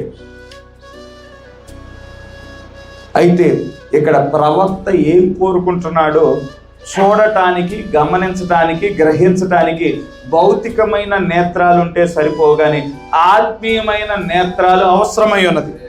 హల్లెలూయా. ఇక్కడ ప్రవక్త ఏం కోరుకుంటున్నాడు? ఒక అద్భుతం జరగటానికి, ఒక విజయం పొందటానికి మునుపు దేవునికి అర్పణ అర్పించాల్సిన అవసరం ఉన్నది. ఏమి అర్పణ? నైవేద్య అర్పణ అర్పించినప్పుడు ఆ గృహంలో ఒక అద్భుతం జరగనై ఉన్నది, ఆ గృహంలో ఒక విజయం పొందుకొనై ఉన్నారు. పాత నిబంధనలో మరి ఎక్కడ యుద్ధానికి ముందు బలి అర్పణ అర్పించేవాళ్ళు, దేవునికి బలి అర్పణ అర్పించేవాళ్ళు. ఒక విజయం పొందుకోవటానికి మునుపు బలి అర్పణ అర్పించబడేది. ఒక పండుగ ప్రారంభం కావటానికి మునుపు బలి అర్పణ అర్పించబడేది. కనుక ఇక్కడ ఈ గృహంలో అద్భుతం జరగటానికి మునుపు ఒక అర్పణ అర్పించబడాలి, నైవేద్య అర్పణ. ఆ నైవేద్య అర్పణకి ఏం అవసరమై ఉన్నది? గోధుమ పిండి అవసరమై ఉన్నది, నీరు అవసరమై ఉన్నది, నూనె అవసరమై ఉన్నది. కనుక అర్పణ అర్పించడానికి ఇక్కడ దేవుడు ఏం కోరుకుంటా ఉంటున్నాడు? తనను తాను తృణీకరించుకోవటానికి. ఒకవేళ గనక ఆ విధవరాలి ఇంట్లో సమృద్ధిగా గోధుమ పిండి ఉండిన ఎడల, సమృద్ధిగా నూనె ఉండిన ఎడల ఆమె పరీక్షించబడటానికి అవకాశం లేదు. ఏముంది? కొంచెం మేము తినగా మీకు కూడా ఉంటుందండి. ఎంచక వచ్చి భోజనం చేసి సంతృప్తిగా వెళ్ళండి అని ఏమాత్రం ఆలోచించుకోకుండా చెప్పేది విధవరాలు. కానీ గమనించండి, ఆఖరి భోజనం మాత్రమే ఆమె కలిగి ఉన్నది. అది దేవునికి సమర్పిస్తుందా లేదా అనేది ఇక్కడ దేవుడు మరి పరీక్షించగోరత్వం మనం ఇక్కడ చూడగలుగుతూ ఉండినాం. కొన్నిసార్లు గమనించండి,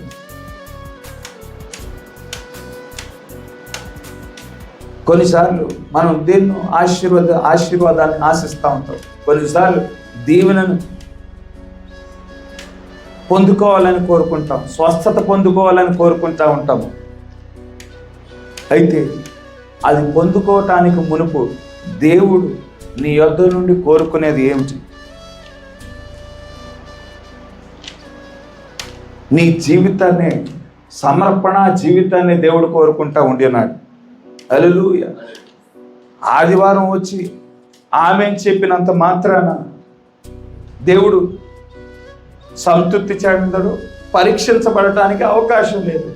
ఇక్కడ విధానాల వలె పరీక్షించబడటానికి దేవుడు ఆలోచన కలిగి ఉన్నాడు. పరీక్షలో మనం విజయం పొందుకోవాలని దేవుడు ఆలోచన కలిగిన వాడిగా ఉండినాడు. కనుక నిజముగా నువ్వు దేవుని యొక్క శక్తిని ఆశ్రయిస్తావా? నిజముగా నీ జీవితాన్ని మరి వాక్యం కోసం సమర్పించుకుంటావా? నిజముగా ఎటువంటి శోధన వచ్చినా, ఎటువంటి పరీక్ష వచ్చినా వాక్యాన్ని జవదాటకుండా ఉంటావా? పరీక్షను దేవుడు అనుమతించువాడిగా ఉంటున్నాడు.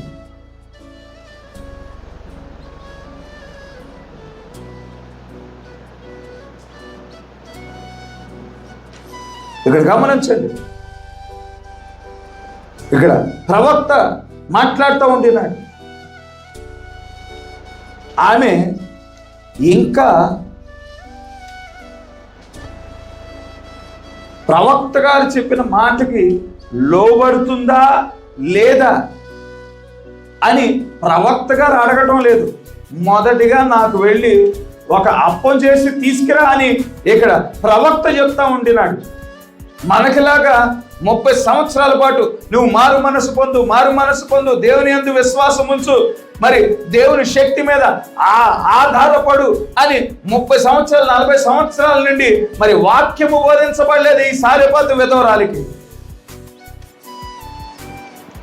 ఈయన దైవజనుడని ఆమె గుర్తించింది. ఏ దేవునిని ఆరాధించుచున్నాడో ఆమె గుర్తించింది. ఇప్పుడు ఆ దేవుని యందు ఆమె విశ్వసించి మొదటిగా నాకు ఒక రొట్టెను తీసుకురా, భయపడమాక, ఈ కరువు కాలం అంతటా నీకు సమృద్ధి ఉండును, మారు మనసు పొందు, దేవుని యొక్క శక్తి యందు ఆశ్రయించు, దేవుని శక్తి మీద ఆధారపడని మరి ఇక్కడ ప్రసంగం చేయటం లేదు. వెళ్ళి ముందుగా నాకొక అప్పం తీసుకురా అని నేరుగా చెప్తా ఉండినాడు. ఏ విధంగా ప్రవక్తగా నేరుగా చెప్తా ఉన్నాడు. ఆమెకు విశ్వాసం ఉందా లేదా ఇక్కడ పరీక్షించటం లేదు. ప్రవక్త గారు కూడా, ఈ కాలపు వర్తమానికుడు కూడా ప్రార్థన వరుస ప్రారంభించడానికి మునుపు అక్కడ ప్రార్థన చేయించుకోవటానికి వచ్చుచున్న వారి హృదయాల్లో విశ్వాసం కలుగులాగున ఒక 20 నిమిషాలు మాట్లాడేవాడు. వాళ్ళు ప్రార్థన వరుస ప్రారంభించడానికి మునుపు, ఇదిగో నేను పలానా ప్రాంతంలో పలానా రోగంతో వచ్చారు, అయితే వారు దేవుని యందు విశ్వాసం ఉంచుట ద్వారా వారి పక్షాన్ని నేను ప్రార్థన చేశాను, దేవుడు ఆశ్చర్య రీతిగా ఆ క్షణంలోనే వారికి స్వస్థత కలిగజేశాడు అని ఆ సందర్భాలని ఒక్కొక్కటి ఒక 20 నిమిషాలు ప్రార్థన వరుస ప్రారంభం కావటానికి మునిపే మరి 20 నిమిషాలు వారి హృదయాలలో విశ్వాసం కలిగే మాటలు మాట్లాడేవాడు. నేరుగా ప్రార్థన వరుసలు ప్రారంభించలేదు ప్రవక్త. ఇక్కడ ఏలియా గారు ఒక 20 నిమిషాలు ఆ సారెపాతు విధవరాలతో, అన్యురాలతో ఒక 20 నిమిషాలు ఆమె హృదయంలో విశ్వాసం కలుగునట్లు ఏం మాట్లాడలేదు. నేరుగా వెళ్ళాడు, నాకు మంచినీళ్ళు తీసుకురామన్నాడు, మంచినీళ్ళు తీసుకురావడానికి వెళ్తుంటున్నాడుగా అదే చేతితో వెళ్ళి నాకు ఒక రొట్టె తీసుకురా, సందేహించొద్దని మాత్రం చెప్పాడు. అయితే ఆమె వాక్యానికి లోబడుతుంది అని ప్రవక్త గారికి ఎలా తెలుసు అంటే దేవుడే బయలుపరిచాడు. హల్లెలూయా, నేను ఆ విధవరాల్ని నిన్ను పోషించడానికి నేను నియమించి ఉన్నాను అని చెప్పినప్పుడు ఇక ప్రవక్త గారు వెళ్ళి ఆమె హృదయంలో విశ్వాసం ఉందా లేదో పరీక్షించాల్సిన అవసరం లేదు. అందుకే నేరుగా అడిగేయటం మనం చూడగలుగుతూ ఉండినాం. అప్పుడు ఏలి ఆమెతో ఇట్లను భయపడవద్దు, పోయి నీవు చెప్పినట్లు చేయము, అయితే అందులో నాకు ఒక చిన్న అప్పం మొదట చేసి నా యొద్దకు తీసుకురమ్మని, తరువాత నీకును నీ బిడ్డకును అప్పములు చేసుకును, భూమి మీద యెహోవా వర్షం కురిపించు వరకు ఆ తొట్టిలో ఉన్న పిండి తక్కువ కాదు, బుడ్డిలో ఉన్న నూనె అయిపోదు, ఇశ్రాయేలీయుల దేవుడైన యెహోవా సెలవిచ్చున్నాడెనను. ఇక్కడ ఆమె హృదయంలో ఎటువంటి విశ్వాసం దేవుని ఎడల కలిగి ఉన్నదో ఆ విశ్వాసం నేరుగా దేవునినే తాకింది. కనుక ఇక ఆమెలో వాక్యానికి లోబడుతుందో లేదో అని దేవునికి సందేహం లేదు, ఇక్కడ ప్రవక్తకి సందేహం లేదు. నేరుగా మాట చెప్తున్నాడంటే కొన్నిసార్లు కొంతమంది విషయమే మనకు నమ్మకం ఉంటుంది. ఇదిగో పలానా వ్యక్తికి ఒక పని అప్పగిస్తే ఇక మనం ఆలోచించాల్సిన అవసరం లేదు, ఏదో విధంగా అది కంప్లీట్ చేసుకొని మన దగ్గరికి వస్తాడు అనే నమ్మకం కొంతమంది మీద మాత్రమే ఉంటుంది. అలాంటి విశ్వాసము మన పట్ల మన దేవుడు కలిగి ఉండుంటే ఎంత ధన్యత ఉన్నది. దేవుడు అదే విశ్వాసాన్ని ఈ స్త్రీ ఎడల కలిగి ఉన్నాడు. అందుకే నేను వెళ్ళి నియమించాను ఆ స్త్రీని, నువ్వు ఆమె దగ్గరికి వెళ్ళి పోషించబడతావు అని నిశ్చయతగా చెప్తా ఉంటున్నాడు. ఇక్కడ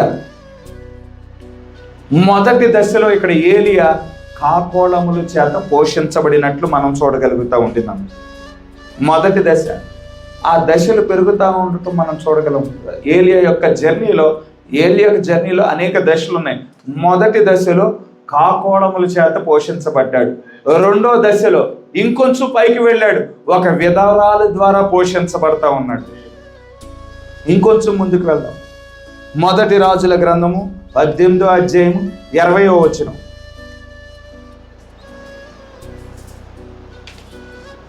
మొదటి రాజుల గ్రంథం 18వ అధ్యాయం 20వ వచనం. అహబు ఇజ్రాయేలు వారందరి యొద్దకు దూతలను పంపి ప్రవక్తలను కర్మేలు పర్వతమునకు సమకూర్చెను. ఏలియా జనులందరి దగ్గరికి వచ్చి, ఎన్నాళ్ళు మట్టుకు మీరు 2 తలంపుల మధ్య తడబడుచుందురు?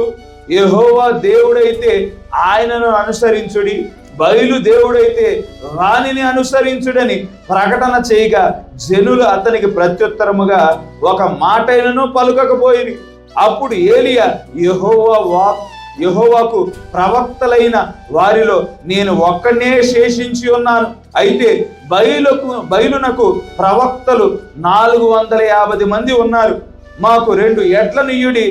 వారు వాటిలో ఒక దానిని కోరుకొని దాని తునకలుగా చేసి క్రింద అగ్ని ఏమీ వేయకుండానే దాని కట్టెల మీద ఉంచవలెను.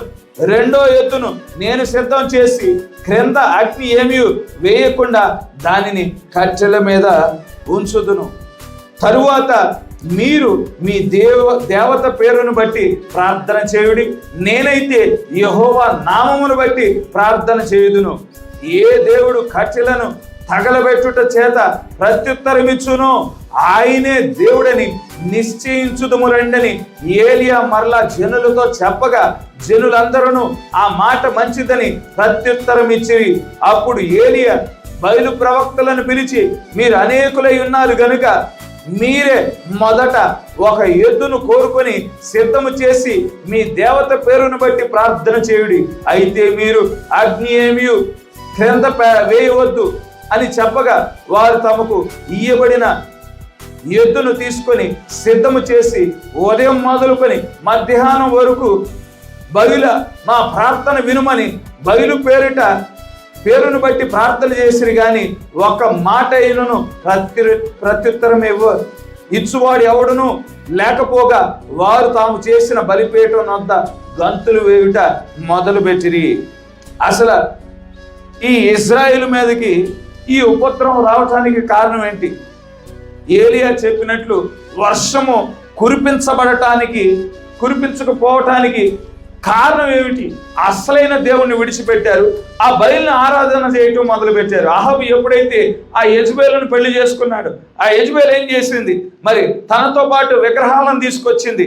మరి అహాబు యొక్క డబ్బుతో మరి ఇజ్రాయేల్లో మరి బయలుకి మరి దేవతా స్తంభాలు నిలబెట్టింది, బలిపీఠాలు కట్టించింది, మరి ఆలయాలను కట్టించింది. ఆమెతో పాటు ఒక 450 ప్రవక్తలను మరి రాజు చుట్టూ ఆమె చుట్టూ పెట్టుకుంది. వీళ్ళంతా కలిసి ప్రజలను మరి మోసగిస్తా ఉన్నారు, విగ్రహ ఆరాధన చేయటానికి ప్రేరేపించిన వారిగా ఉన్నారు. దేవుని యొక్క కోపం రగిలుకుంది, తన ప్రవక్తను పంపించాడు, మరి వర్షం కుమ్మరించబడటం ఆగిపోయింది. ఇక ప్రవక్త చూశాడు 3.5 సంవత్సరాలు అయిపోయిన తర్వాత ప్రజలందరినీ ఆ కర్మేలు పర్వతం దగ్గర సమావేశపరిచాడు. ఇక ఎంతకాలం ఈ దేవుడు నిజమైన దేవుడు, ఆ దేవుడు నిజమైన దేవుడు అని మీరు అటు ఇటు కొట్టుకులాడుతూ ఉంటారు. ఇప్పుడే నిర్ధారించబడాలి, మీ దేవుడు నిజమైన దేవుడా, మా దేవుడు నిజమైన దేవుడా అని ప్రజలు ఎదుట నిర్ధారించబడాలని ఆ 450 ప్రవక్తలకు సవాలు వేస్తూ ఉంటున్నాడు. మీరొక పశువును సిద్ధం చేయండి, నేను ఒక పశువును సిద్ధం చేస్తాను. మీరు కట్టెలు పేర్చండి, నేను కట్టెలు పేరుస్తాను. ఆ సిద్ధపరిచిన ఆ పశువును దాని మీద ఉంచండి, నేను దాని మీద కట్టెల మీద ఉంచుతాను. మీ దేవుడు కనుక నిజమైన దేవుడు అయితే ప్రార్థన చేయండి, ఇదిగో పైనుంచి అగ్నిని కుమ్మరిస్తే మీ దేవుడు నిజమైన దేవుడని ప్రజల ఎదుటి నిరూపించబడుతుంది. నేను ప్రార్థన చేస్తాను, మా దేవుడు కనుక ఆకాశం నుండి అగ్నిని కుమ్మరిస్తే మా దేవుడు నిజమైన దేవుడని ఈ ప్రజలందరూ చూస్తారని సవాలు వేయటం మనం చూడగలుగుతూ ఉండేది. సవాలు వేసినప్పుడు ఆ సవాలు మంచిదని ప్రజలు మరి ఆమోదించారు. కనుక మొదటిగా ఛాన్స్ ఏలియా ఏం చేశాడంటే ఆ 450 మంది ప్రవక్తలు, మీరు 450 మంది ప్రవక్తలు అన్నారు, మా ప్రవక్తలందరినీ యెజబెల్ చంపేసింది, నేను ఒక్కడినే మిగిలిన్నాను, కనుక మీరు ఎక్కువ మంది ఉన్నారుగా మొదట మీరే ప్రారంభించడంటే వారు ప్రారంభించారు. పొద్దున్నుంచి ప్రారంభించారు, ప్రార్థన చేశారు. మధ్యాహ్నం అయిపోయింది, పలికేవాడే లేదు. ఎందుకంటే నిజమైన దేవుడు మాత్రమే ప్రత్యుత్తరం ఇస్తాడు. హల్లెలూయా. నిజమైన దేవుడు మాత్రమే అద్భుతాలు చేయగలుగుతాడు, ఆశ్చర్యకార్యములు చేయగలుగుతాడు, ప్రార్థనకు జవాబు ఇస్తాడు. హల్లెలూయా. నిజమైన దేవుడు మాత్రమే, నిజమైన సృష్టికర్త మాత్రమే పరిస్థితులను మార్చగలిగేవాడై ఉంటాడు.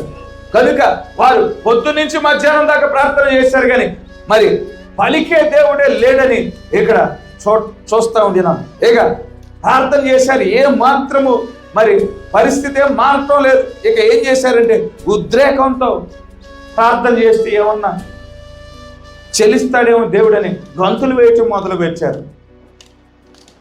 అయినా కానీ ఎటువంటి మార్పు లేదు. 27వ వచనం, మధ్యాహ్నము కాగా ఏలియా వాడు దేవుడై ఉన్నాడు, పెద్ద కేకలు వేయుడి, వాడు ఒకవేళ ధ్యానము చేయుచున్నాడేమో, దూరమునున్నాడేమో, ప్రయాణము చేయుచున్నాడేమో, వాడు నిద్రపోవచ్చున్నాడేమో, మీరు ఒకవేళ లేపవలసి ఉన్నదేమో అని అపహాస్యం చేయగా పొద్దున్నుంచి మధ్యాహ్నం దాకా ప్రార్థన చేసినా కానీ ఎటువంటి రెస్పాన్స్ లేకపోయేపాటికి ఏలియా ఇక వాళ్ళని అపహాసం చేయటం మొదలుపెట్టాడు. వినపట్లేదేమో, పెద్ద కేకలేయండి మీ దేవుడికి, ధ్యానంలో ఉన్నాడేమో కొంచెం గట్టిగా అరవండి, దూరంగా ఉన్నాడేమో వినపట్లేదేమో, లేదంటే ఎక్కడైనా ప్రయాణం చేయుచున్నాడేమో, లేదంటే నిద్రపోతున్నాడేమో, గట్టిగా లేపండి అని అపహాసం చేయటం మనం చూడగలుగుతూ ఉండేనాం. సాతానుడు, ఇక్కడ దేవునికి సాతానుడికి వ్యత్యాసం గమనించండి. సాతానుడు కానీ ఎటువంటి దురాత్మ అయినా కానీ ఎటువంటి చీకటి శక్తి అయినా కానీ అవి సర్వాంతర్యామి కావు. కానీ మన దేవుడు సర్వాంతర్యామై ఉన్నాడు. అంటే ఒకేసారి అన్ని స్థలాలలో ఉండగలిగిన దేవుడు, ఒకేసారి ప్రతి కుమారుడు ప్రతి కుమార్తె చేయుచున్న ప్రార్థనను వినువాడై ఉన్నాడు. ఒకేసారి మరి ప్రతి కుమారుడు ప్రతి కుమార్తె చేయుచున్న ప్రార్థనకు జవాబిచ్చు దేవుడై ఉన్నాడు. ఒక్క మాట కూడా మిస్ అవ్వకుండా ప్రతి ప్రార్థనను వినగలిగిన దేవుడై ఉన్నాడు. హల్లెలూయా. కానీ దురాత్మ శక్తి కానీ అపవిత్రాత్మ కానీ సర్వాంతర్యామి కాదు. ఒకే స్థలంలో ఒకేసారి అనేక స్థలాల్లో ఉండలేవు. సాతానుడు కానీ దురాత్మ శక్తి కానీ అపవిత్రాత్మ కానీ ఒకసారి ఒక స్థలంలోనే ఉండగలరు. అందుకే అపహాసం చేస్తూ ఉన్నాడు. ప్రయాణం చేస్తున్నాడేమో అందుకే వెంటలేదేమో, నిద్రపోతున్నాడేమో అందుకే వెంటలేదేమో అని అపహాస్యం చేస్తూ ఉండినాడు. ఆనాడుండిన ఏలియా 450 ప్రవక్తలను వారి యొక్క పరిస్థితులను అపహాస్యం చేసిన ఎడ్ల ఈనాడుండిన ఏలియా కూడా, ఈనాడుండిన సంస్థలను కూడా అదే విధంగా వారు చేసే తప్పిదాలను ఎత్తి చూపిస్తాడు, వారి సంస్థలను అపహాస్యం చేసి మాట్లాడతాడు. ఎందుకంటే అదే ఆత్మ కాబట్టి వారు చేస్తున్న తప్పిదాలను ఎత్తి చూపించి ఇక్కడ మీ దేవుడు నిజమైన దేవుడు, మా దేవుడు నిజమైన దేవుడు తేలిపోవాలని ఇక్కడ ప్రజలు ఎదుట నిరూపించబడాలని ఇక్కడ ప్రేరేపించిన విధంగా అదే ఆత్మ పని చేసిన ఎడ్ల ప్రవక్త ఈరోజు కూడా అదే ఆత్మ ఉంటే ప్రవక్త కూడా అదే విధంగానే ప్రవర్తించువాడై ఉంటాడు. ఆనాడు 450 ప్రవక్తలు ఉండిన ఆ యొక్క సంస్థకు ఛాయిగా ఉండిన వారిని ఏ విధంగా అపహాసం చేశాడో ఈనాడు ఈ కాలపు వర్తమానికుడు కూడా సంస్థలను అదే విధంగా అపహాసం చేసి మాట్లాడాడు. వారి తప్పిదాలను ఎత్తు చూపించి ఉన్నాడు. ఈనాడు అదే అభిషేకాన్ని మనం కలిగి ఉన్నాం, వారి తప్పిదాలను ఎత్తు చూపించే వారమై ఉన్నాం. వాడు ఏదో సహాయం చేస్తారని రాజీపడి మాట్లాడే వాళ్ళం కాదు.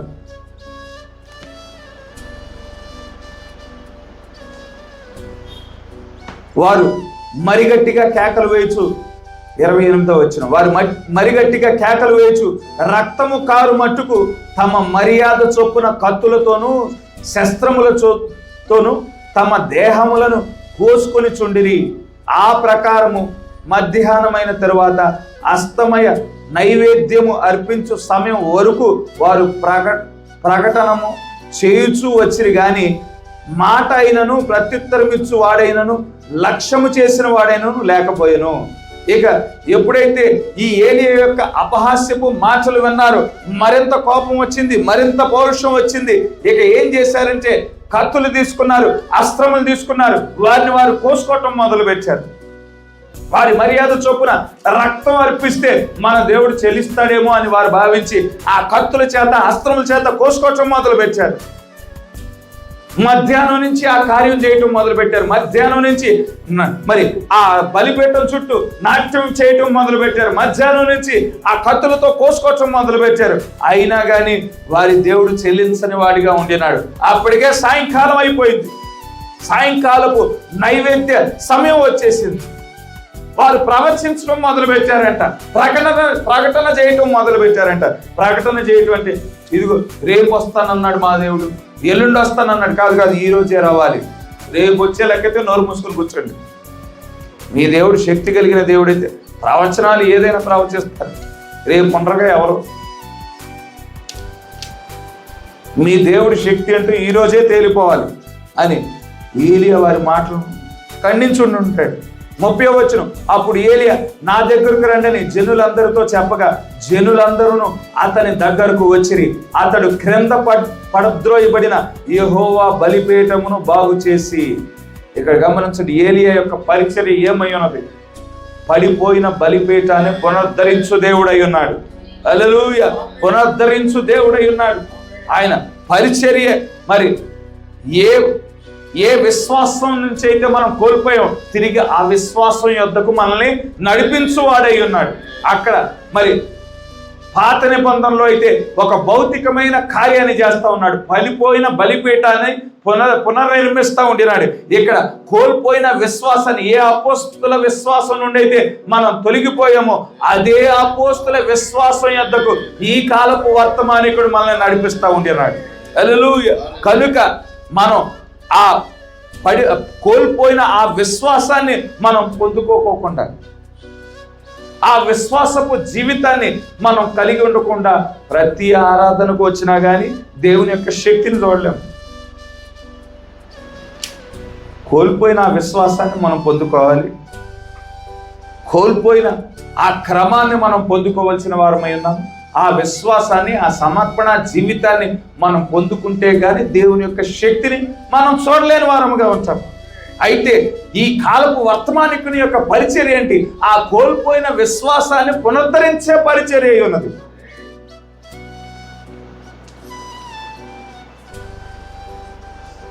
దేవునికి మన జీవితాన్ని సమర్పించుకోనకుండా ప్రతి ఆదివారం ఆరాధనకు వచ్చినా నేను వర్తమాన విశ్వాసం అని చెప్పుకున్నా, వర్తమాన పుస్తకాలు మనం ఇళ్లలో కలిగి ఉన్నా కానీ దానివల్ల దేవుని యొక్క శక్తిని, దేవుని యొక్క మహిమను ఏ ఒక్క వ్యక్తి చూడలేడు. దేవుని యొక్క శక్తిని అనుభవించాలంటే, దేవుని యొక్క మహిమను అనుభవించాలి అంటే ఎక్కడ? మొదటిగా మన జీవితము దేవునికి సమర్పించుకోవాలి. సమర్పణ జీవితాన్ని మనం కలిగి ఉండాలి. దేవుని యొక్క చిత్తాన్ని జరిగించినప్పుడు మాత్రమే మనం దేవుని యొక్క శక్తిని మనం అనుభవించగలుగుతాం. యెహోవా వాక్కు ప్రత్యక్షమై నీ నామము ఇశ్రాయేలునని వాగ్దానము నొందిన యాకోబు సంతతి గోత్రము లెక్క చొప్పున 12 రాళ్లను తీసుకొని ఆ రాళ్ల చేత యెహోవా నామమున ఒక బలిపీఠం కట్టించి దాని చుట్టూ 2 మానికల గింజలు పట్టునంత లోతుగా ఖందకం ఒకటి త్రవ్వించెను. గమనించండి, ఇక్కడ 12 రాళ్లతో ఒక బలిపీఠం కట్టించాడు. ఎలా పడితే అలా కట్టడానికి ఒక క్రమంలో కడతా ఉండినాడు. బలిపీఠం ఎలా పడితే అలా కట్టడానికి ఇక్కడ ఏలియా ఏమి చలిమంటకి సిద్ధపరచుకోవటం లేదు. ఇక్కడ బలిపీఠాన్ని ఏలియా మరి పునర్నిర్మిస్తూ ఉండినాడు. పరద్రోయబడిన బలిపీఠం, దానికి ఒక క్రమం ఉన్నది. ఏ రాయి తర్వాత ఏ రాయి వస్తుంది, ఏ గోత్రం తర్వాత ఏ గోత్రం వస్తుంది, ఆ క్రమంలో ఉండినప్పుడు మాత్రమే అక్కడ దేవుని యొక్క మహిమను వారు చూడగలుగుతూ ఉంటారు. మరి వాక్యము మనం దేని యందు విశ్వాసం ఉంచినా కానీ దేవుని శక్తి దిగిరాదు. వాక్యం, అసలైన వాక్యము, రాజీ పడని వాక్యమందు విశ్వాసం కలిగి ఉండినప్పుడు మాత్రమే దేవుని యొక్క శక్తి దిగి వస్తుంది.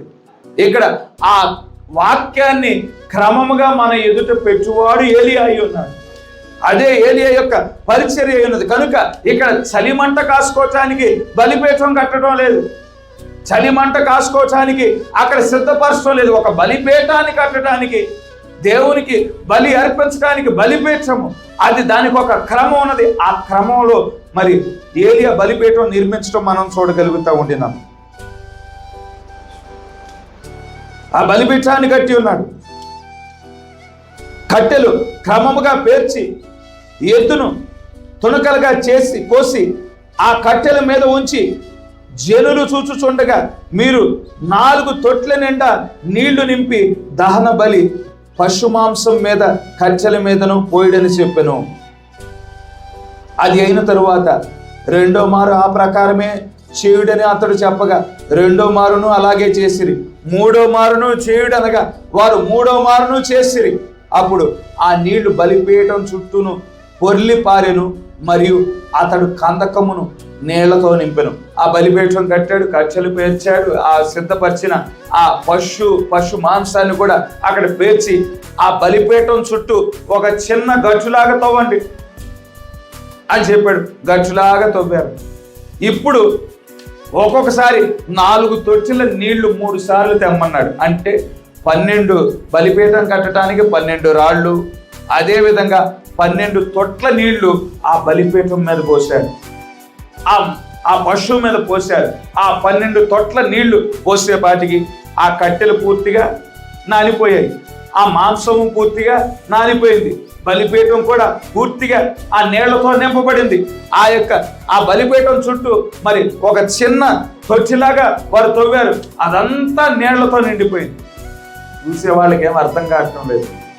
ఈయనేం దహన బలి అన్నాడు, కట్టెలు పూర్తిగా నానిపోయాయి, మాంసం పూర్తిగా నానిపోయింది. ఇక ఎంత ఎలిగించినా కానీ, ఎంత మంటతో కాల్చినా కానీ ఇది కాల్చబడే అవకాశమే లేదు. ఈ వ్యక్తి మొదటి నుండి మతిస్థిమితం లేని వ్యక్తిగానే ఉన్నాడు ఈ ఏలియా అని వారు అనుకున్నారు. 36వ వచనం, అస్తమయ నైవేద్యము అర్పించు సమయమున ప్రవక్తయగు ఏలియా దగ్గరకు వచ్చి ఇలాగూ ప్రార్థన చేశారు. యెహోవా, అబ్రహాము, ఇస్సాకు, ఇశ్రాయేలీయుల దేవా, ఇశ్రాయేలీయుల మధ్య నీవు దేవుడివై ఉన్నావని, నేను నీ సేవకుడనై ఉన్నానని, ఈ కార్యములన్నీ నీ సెలవు చేత చేసి తినని ఈ దినమున కనుపరచుము. ఈ మాట గమనించండి, ఇది ఒక ప్రాముఖ్యమైన మాట. ఇక్కడ నా ప్రార్థన ఆలకించమనేది దేనికోసం ఆలకించమంటున్నాడు? నీవు అబ్రహాము దేవుడవని, ఇస్సాకు దేవుడవని, యాకోబు దేవుడవని వై ఉన్నావని నేను ప్రార్థన చేయటం వలన ఇదిగో ఈ కార్యం జరగటం కాదు, నువ్వు దేవుడవై ఉన్నావని, నీవు మహిమ పొందుకోవటానికి నేను కాదు, నేను కేవలం నీ సేవకుడనై ఉన్నాను, నేను కేవలం ప్రార్థించువాడనై ఉన్నాను, కేవలం ప్రజలను నీ వైపు త్రిప్పువాడనై ఉన్నాను, నేను కేవలం నీ పాత్రన అయ్యున్నానని ప్రజలు తెలుసుకొనున్నట్లు నా ప్రార్థన ఆలకించు. ఇదంతా చేసింది నా సొంత ఆలోచన బట్టి కాదు, నా సొంత తలంపుల బట్టి కాదు, నీవు చేయమంటేనే ఇవన్నీ చేశాను. ఇక్కడ ఏలియా పరిచర్య ప్రాముఖ్యమైనది ఏమిటంటే ప్రజలను దేవుని వైపు త్రిప్పేవాడై ఉన్నాడు, బలిపీఠాన్ని పునర్నిర్మించేవాడై ఉన్నాడు. హల్లెలూయా. ప్రజల యొక్క దృష్టిని తిరిగి నిజ దేవుని వైపు త్రిప్పువాడై ఉన్నాడు. ఈనాడు మనకి ఇవ్వబడిన ఏలియా అదే కార్యాన్ని చేశాడు. ఆయన బలిపీఠం దగ్గర నిలబడి, ఇదిగో ఈ ప్రత్యక్షత అంతా ఇది నాకు నా పక్క నుండిన ఆ నిబంధన దూతే నాకు బయలుపరిచాడు. ఆయన చెప్పుతున్న కార్యాలే నేను చెప్తున్నాను. నేను 7వ క్లాస్ వాడిని. ఇదిగో నేను కేవలం మీకోసం ప్రార్థన మాత్రమే చేస్తున్నాను. నా పక్క నుండి నిబంధన దూత ఆయనే స్వస్థపరచువాడు. నేను స్వస్థపరచడం లేదు. నేను మీకేమున్న రోగాలు అవి నేను చెప్పడం లేదు. నాకు నిబంధన దూత చెప్తుంది, నేను చెప్తున్నాను. కనుక ఈ కాలపు వర్తమానికుడు కూడా మరి ప్రజలను ఎటువైపు తిప్పుతూ ఉంటున్నాడు? క్రీస్తు వైపు తిప్పుతూ ఉంటున్నాడు. తన వైపు తిప్పుకోవటం లేదు. నేను కేవలం ఒక పాత్రను మాత్రమే చేయుచున్నవాడు క్రీస్తు అయి ఉన్నాడని ఈ కాలపు ఏలియా కూడా అదే విధంగా చేస్తా ఉన్నాడు. ఆ కాలపు ఏలియా కూడా అదే విధంగా చేస్తున్నాడు. నేను కేవలం నీ సేవకుడిని అయి ఉన్నానని ప్రజలు తెలుసుకొనున్నట్లు నా ప్రార్థన ఆలకించు ప్రభువా. నేను నీవు చెప్పిందే నేను చేశాను, నేను నా సొంతగా నేనేం చేయలేదని అంటూ ఉండటం ఇక్కడ చూడగలుగుతా ఉన్నాను. యెహోవా నా ప్రార్థన ఆలకించుము, యెహోవా వైన నీవే దేవుడవై ఉన్నావని నీవు వారి హృదయములను నీ తట్టుకు తిరగజేయదు అని ఈ జనులు తెలియనట్లుగా నా ప్రార్థన అంగీకరించుము. అతడు ఇలాగూ ప్రార్థన చేయుచుండగా యెహోవా అగ్ని దిగి దహన బలి, పశువును, కట్టెలను, రాళ్లను, బుగ్గిని దహించి కందకమందున్న నీళ్లను ఆరిపోజేసెను. అంతటా జనులందరూ దానిని చూచి సాగిలపడి యెహోవాయే దేవుడు, యెహోవాయే దేవుడు, యెహోవాయే దేవుడని కేకలు వేసిరి. ప్రార్థన చేయగా దేవుడు ఆ ప్రార్థన ఆలకించాడు. ఎందుకంటే ఏలియా తన సొంత కార్యాలు చేయలేదు, కానీ దేవుడు ఏది చేయమన్నాడు అదే చేశాడు. హల్లెలూయా. దేవుడు ఆ కార్యం దేనికోసం చేయమన్నాడు? యెహోవాయే నిజమైన దేవుడని ప్రజలు తెలుసుకున్నట్లు చేశాడు. దేవుడు అక్కడ ఆ ప్రజల పట్ల కృప చూపిస్తా ఉన్నాడు. వారు విగ్రహారాధన వైపు తిరిగినా కానీ ఇంకొకసారి కృప చూపిస్తా ఉండినాడు. ఇదిగో నేనే మీ నిజమైన దేవుడిని మీరు తెలుసుకోవటానికి నా దాసుని పంపించాను. మీరు తెలుసుకోవటానికి ఈ సవాలు మీ ఎదుట పెట్టాను. మీరు తెలుసుకోవటానికి ఇప్పుడు నా శక్తిని నేను కృమ్మరించి ఉన్నాను. అక్కడ ముద్దగా అయిపోయిన ఆ కట్టెలు దహించబడ్డాయి, ముద్దగా అయిపోయిన బలి దహించబడింది. మరి ఆ నీళ్లతో నింపబడిన ఆ కందకమంతా ఒక్క చుక్క అయిన నీరు లేకోకుండా ఒక్కసారిగా ఆవిరైపోయింది. అటువంటి శక్తిని చూసినప్పుడు యెహోవాయే నిజమైన దేవుడు అని వారు అంగీకరించడం మనం చూడగలుగుతా ఉంటున్నాం. వారు యెహోవాయే నిజమైన దేవుడని తెలుసుకున్న తర్వాత ఏలియా ఏం చేశాడు? ఇక సంతోషంగా మీ గృహాలకు వెళ్ళిపోండి, మరి ఇక సంతోషంగా మీరు జీవించండి అని వాళ్ళని పంపించేశాడా? పంపించలేదండి. 40వ వచనం. అప్పుడు ఏలియా ఒకరినైనను తప్పించుకొని పోనీయక బయలు ప్రవక్తలను పట్టుకొనుడని వారికి సెలవీయగా జనులు వారిని పట్టుకొనిరి. ఏలియా కీషోను వాగు దగ్గరకు వారిని కొనిపోయి అక్కడ వారిని వధించెను. ఒక్క ప్రవక్తను కూడా విడిచిపెట్టొద్దు. ప్రతి ఒక్క ప్రవక్తను పట్టుకోండి. ఇదిగో వీళ్ళే మీ మధ్యన విగ్రహారాధన తీసుకురావటానికి కారణమై ఉన్నారు. వీళ్ళే మీరు గుడ్డితనం కలగటానికి మరి పొందుకోవటానికి కారణమై ఉన్నారు. వీరే మీ మధ్యన మరి దేవుని యొక్క ఉగ్రత కృమ్మరించబడటానికి కారణమై ఉన్నారు. వీరే అపవిత్రులై ఉన్నారని వారిని అందరినీ హతమార్చడం మనం చూడగలుగుతూ ఉండినాం. అయితే ఈ కాలంలో చంపమని దేవుడు మనకి చెప్పలేదు, కానీ అయితే మనకి ఇవ్వబడిన బాధ్యత ఏమిటి? ఎవరైతే వ్యసనాలలో చిక్కుకొని ఉన్నారో వారిని ఆ వ్యసనాల నుండి బయటికి నడిపించడానికి మనం ప్రయాసపడవలసిన వారమై ఉన్నాము, ప్రార్థన చేయవలసిన వారమై ఉన్నాము. ఎవరైతే లోక పాపంలో చిక్కుకొని ఉన్నారో వారి కోసం ప్రార్థన చేయవలసిన వారమై ఉన్నాము. మరి వారిని ఆ లోక పాపం నుండి బయటికి నడిపించవలసిన వారమై ఉన్నాం. భౌతికంగా చంపటం అనేది అది పాత నిబంధన కాలంలో అనుమతించబడింది, కానీ ఈ కొత్త నిబంధన కాలంలో అయితే పాపంలో చిక్కుకొనిన వారిని బయటికి నడిపించాలి, వ్యసనాలలో చిక్కుకొనిన వారిని బయటికి నడిపించాలి. మరి దురాత్మల చేత పీడించబడిన వారి విషయమే జాగ్రత్త వహించాలి. అందరూ ప్రార్థించడానికి అవకాశం ఉండదు. వ్యాధిగ్రస్తులకు కూడా కొన్నిసార్లు ప్రార్థన చేసేటప్పుడు జాగ్రత్తగా ఉండాలండి. ప్రార్థనా జీవితం లేకోకుండా ఇదిగో ప్రవక్త చెప్పాడు, పరిశుద్ధాత్మతో నింపబడిన ప్రతి వ్యక్తి ప్రార్థన చేయటానికి మరి అవకాశం ఉంది, హక్కు ఉంది. కనుక ఈ వాక్యాన్ని నేను కలిగి ఉన్నాను అని ప్రార్థనా జీవితం లేకోకుండా వ్యాధిగ్రస్తులకి అందరూ ప్రార్థన చేయడానికి, చేతులేసి ప్రార్థన చేయడానికి ప్రయత్నం చేయమాకండి. ఉదాహరణకి జరిగిన సంఘటన ఒకటి చెప్తాను. ప్రతి సంవత్సరం ఇక్కడ హల్లెలూయా జయం వాళ్ళు ఇక్కడ బంధువుల సెంటర్ దగ్గర మీటింగ్ పెడతారు.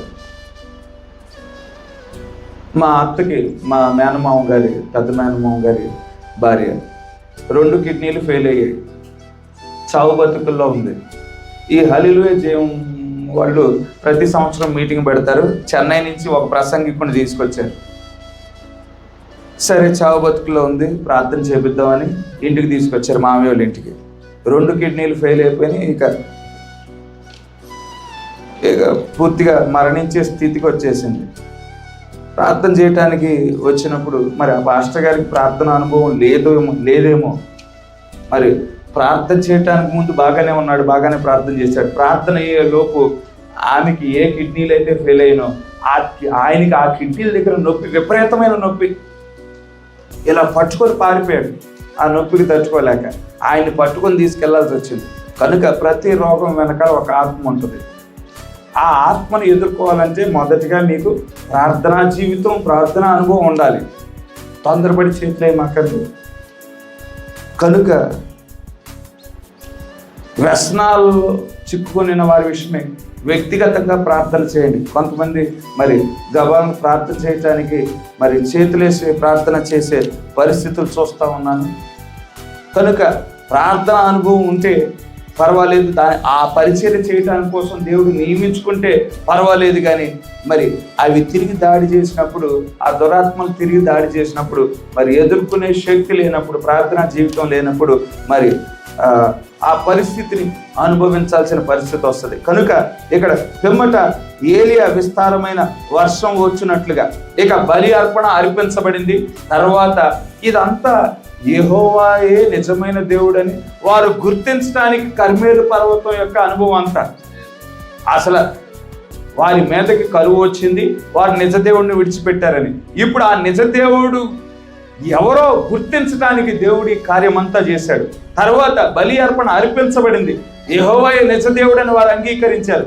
ఆ తర్వాత పిమ్మట ఏలియా విస్తారమైన వర్షం వచ్చునట్లుగా ధ్వని పొట్టుచున్నది, నీవు పోయి భోజనం చేయమని అహాబుతో చెప్పగా అహాబు భోజనం చేయబోయేను గాని ఏలియా కర్మేలు పర్వతం మీదకి పోయి నేల మీద పడి ముఖము మోకాళ్ళ మధ్యన ఉంచుకొనెను. తరువాత అతడు తన దాసుని పిలిచి నీవు పైకి పోయి సముద్రము వైపు చూడమనగా వాడు మెరక ఎక్కి పారచూచి ఏమీ కనపడలేదు అనగా అతడు ఇంకా 7 మార్లు పోయి చూడమని చెప్పాను. 7వ మారు అతడు చూచి ఇదిగో మనిషి చెయ్యి అంత చిన్న మేఘము సముద్రం నుండి పైకి ఎక్కుచున్నదనెను. అప్పుడు ఏలియా నీవు అహాబు దగ్గరకు పోయి నీవు వెళ్లకుండా వర్షము నిన్ను ఆపకుండానట్లు నీ రథమును సిద్ధపరచుకోమని మరి చెప్పమని వానిని పంపాను. గమనించండి, ఇక 3.5 సంవత్సరాలు అయిపోయే కాలంలో ఈ కర్మేలు పర్వతం యొక్క సందర్భం జరిగింది. ఇక ఆ 3.5 సంవత్సరాలు అయిపోయిన తర్వాత ఇక అహాబు ఆ సంఘటన అయిపోయిన తర్వాత నీవు వర్షం పడటానికి మునిపే భోజనం చేయమని చెప్తా ఉంటున్నాడు. ఇదిగో ఇప్పుడు వర్షం పడే సమయం వచ్చేసింది, నేను దేవునికి ప్రార్థన చేస్తా ఉన్నాను, నువ్వు త్వరగా భోజనం చేయి, మరి త్వరగా నువ్వు ఇంటికి వెళ్ళు, మరి వర్షం నిన్ను ఆపుకోకుండా ఉండినట్లు త్వరగా ఇంటికి వెళ్ళు అని ఏలియా చెప్పటం మనం చూడగలుగుతా ఉండినాం. పనివానికి చెప్తా ఉన్నాడు, ఏలియా యొక్క దాసునికి చెప్తా ఉన్నాడు, ఇదిగో నీవు వెళ్ళి మరి మెరకేకి వెళ్ళి చూసిరా, ఏమైనా వర్షం సూచన కనిపిస్తుందేమో లేదో వెళ్ళి చూసిరా అని చెప్పినప్పుడు ఏం కనపడటం లేదు అని చెప్పాడు. 7 మార్లు వెళ్ళి చూడమన్నప్పుడు 7వ మారు ఒక చిన్న హస్తం కనబడటం మనం చూడగలుగుతా ఉండినాం. ఆనాడు ఏలియా ఉండినప్పుడు ఒక హస్తం కనిపించింది, ఈనాడు ఏలియా ఉండినప్పుడు హస్తం కనిపించలేదా? హల్లెలూయా! ఆ హస్తం దేనికి సూచనగా ఉన్నది? వర్షానికి సూచనగా ఉన్నది. ఈ హస్తం దేనికి సూచనగా ఉన్నది? కడవరి వర్షానికి సూచనగా ఉన్నది. తొలకరి వర్షం మన మీద కుమ్మరించబడింది, ఆ తొలకరి వర్షమే ఈ వాక్యమై ఉన్నది. కడవరి వర్షం మన మీద కుమ్మరించబడినది. ఆ కడవరి వర్షం ఏమిటంటే మనల్ని పరిపక్వతలోకి తీసుకువచ్చే వర్షమై ఉన్నది, పరిపక్వతలోనికి తీసుకొచ్చే అభిషేకమై ఉన్నది, పరిపూర్ణతలోకి తీసుకొచ్చే అభిషేకమై ఉన్నది. ఈ కడవరి కాలంలో మన మీద కడవరి వర్షం కురిపించబడనై ఉన్నది, మనం పరిపూర్ణతలోనికి రానై ఉన్నాం. హల్లెలూయా!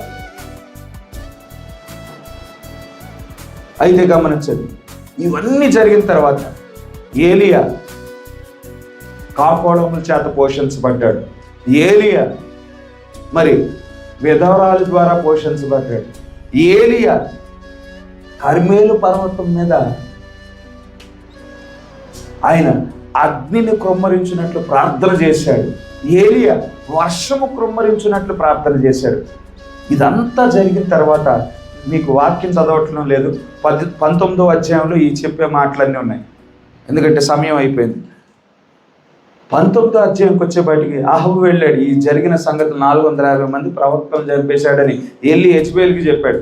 యెజ్బేలు ఏం చెప్పింది, ఆ ప్రవక్తలు ఏ విధంగా అయితే చనిపోయారో నీవు కూడా రేపు మధ్యాహ్నానికల్లా ఈ విధంగానే నువ్వు చనిపోకపోతే దేవుడు నన్ను శపించును గాక అని సవాల్ విసిరింది.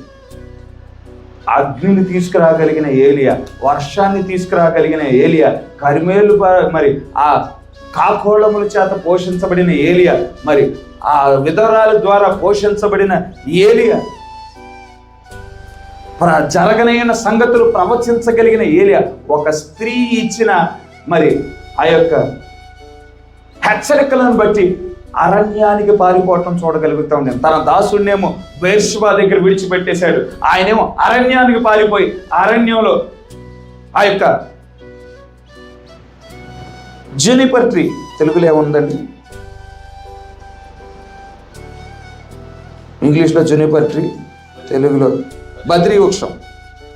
ఆ బద్రీ వృక్షం క్రింద ఆయన భయంతో ఉండటం మనం చూడగలుగుతా ఉన్నాం. ఆ బద్రీ వృక్షం దగ్గర ఏలియా ప్రార్థన చేస్తూ ఉన్నాడు, ప్రభువా నేను ఇక జీవించిన చాలు, నా యొక్క ప్రాణాన్ని తీసేసుకో ప్రభువా అని ప్రార్థన చేయటం మనం చూడగలుగుతూ ఉంటున్నాం.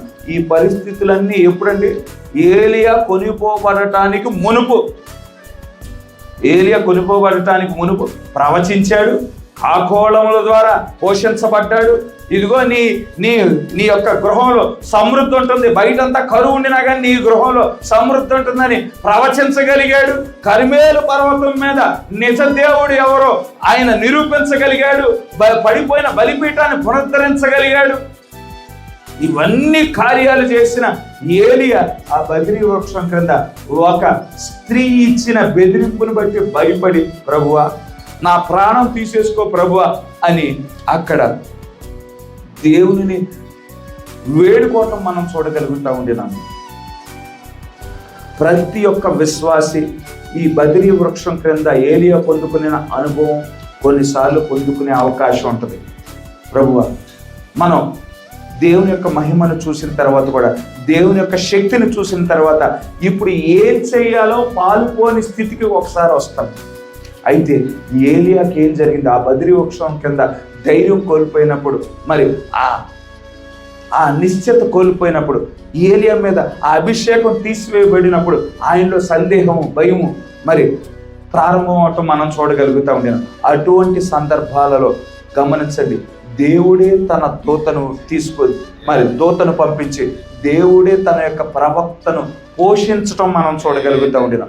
మొదట కాకోళముల ద్వారా పోషించాడు, రెండోసారి విధవరాల ద్వారా పోషించాడు. ఇక దేవుడే తన దూతను పంపించి ఒక బలమైన ఆహారాన్ని, ఎటువంటి ఆహారం అంటే నువ్వు 40 రోజులు ప్రయాణం చేయనై ఉన్నావు, గొప్ప శక్తిని కలిగి ఉండాలని మరి దేవుడే స్వయంగా దూతను పంపించి ఆహారాన్ని బుద్ధించడం మనం చూడగలుగుతూ ఉండినాం. అటువంటి కృంగిన సమయంలో మనం అటువంటి స్థితికి మనం రావచ్చు. ప్రవక్త గారు కూడా నేను బద్రీ వృక్షపు అనుభవాన్ని నేను పొందుకున్నాను, ఆ అనుభవంలో నేను ఏం చేయాలో నాకు పాలుపోలేదు, పూర్తిగా నేను కృంగిపోయాను. నా భార్య చనిపోయినప్పుడు, నా కుమార్తె చనిపోయినప్పుడు, నా యొక్క బంధువులు చనిపోయినప్పుడు, నా తండ్రి చనిపోయినప్పుడు, ఇదిగో నా చేతిలో మరి రివాల్వర్ ఉంది, ఇదిగో తల మీద గురి పెట్టుకొని కాల్చుకోవటానికి ప్రయత్నం చేశాను, ట్రిగ్గర్ కూడా లాగాను, దేవుడు చనిపోవటానికి అనుమతించలేదు. నా చేతికుండిన గ్లౌజులు కూడా తీసేసుకొని హై వోల్టేజ్ వైర్ను పట్టుకోవడానికి ప్రయత్నం చేశాను, దేవుడు అనుమతించలేదు. దేవుడే ఆ స్థితి నుండి నన్ను లేవనెత్తాడు. నేను కూడా ఆ స్థితిని, ఆ యొక్క అనుభవాన్ని నేను కూడా పొందుకున్నాను. ప్రతి విశ్వాసి ఆ అనుభవం పొందుకునే అవకాశం ఉంది. అయితే దేవుడే తన బిడ్డలను కాపాడువాడై ఉన్నాడు. ప్రవక్తను కాపాడినట్లు ఏమీ పాలుపోయిన స్థితికి మీరు ఏం చేయాలో తెలియని స్థితికి వచ్చినప్పుడు దాని గురించే బాధపడాల్సిన అవసరం లేదు. ఏలియా కూడా ఎత్తబడటానికి మునుపు అటువంటి స్థితిని ఎదుర్కొనిన వాడిగా ఉండినాడు. కనుక ప్రవక్త ఎత్తబడటానికి మునుపు అనేక అనుభవాలు, దేవుని యొక్క శక్తిని చూశాడు, దేవుని యొక్క మహిమను చూశాడు, జరగనైన కార్యాలను ప్రవచించి ఉన్నాడు. మరలా ఒక స్త్రీ విషయమై భయపడి పారిపోయిన స్థితి కూడా అనుభవించాడు. కనుక ఎత్తులు ఉంటాయి, పల్లాలు ఉంటాయి. అయితే ప్రతి పరిస్థితిలో దేవుడు తన బిడ్డలను వదిలిపెట్టే దేవుడు కాదు, కానీ బలపరిచే దేవుడు, తన వాక్యంలో స్థిరపరిచే దేవుడు, తన బిడ్డలను ఆయన కొనిపోయే దేవుడై ఉన్నాడు. అదే విధంగా మనం కూడా ఉండటకు దేవుడు కృప చూపించను గాక. దేవుడు ఇచ్చిన మాటలు దీవించను గాక.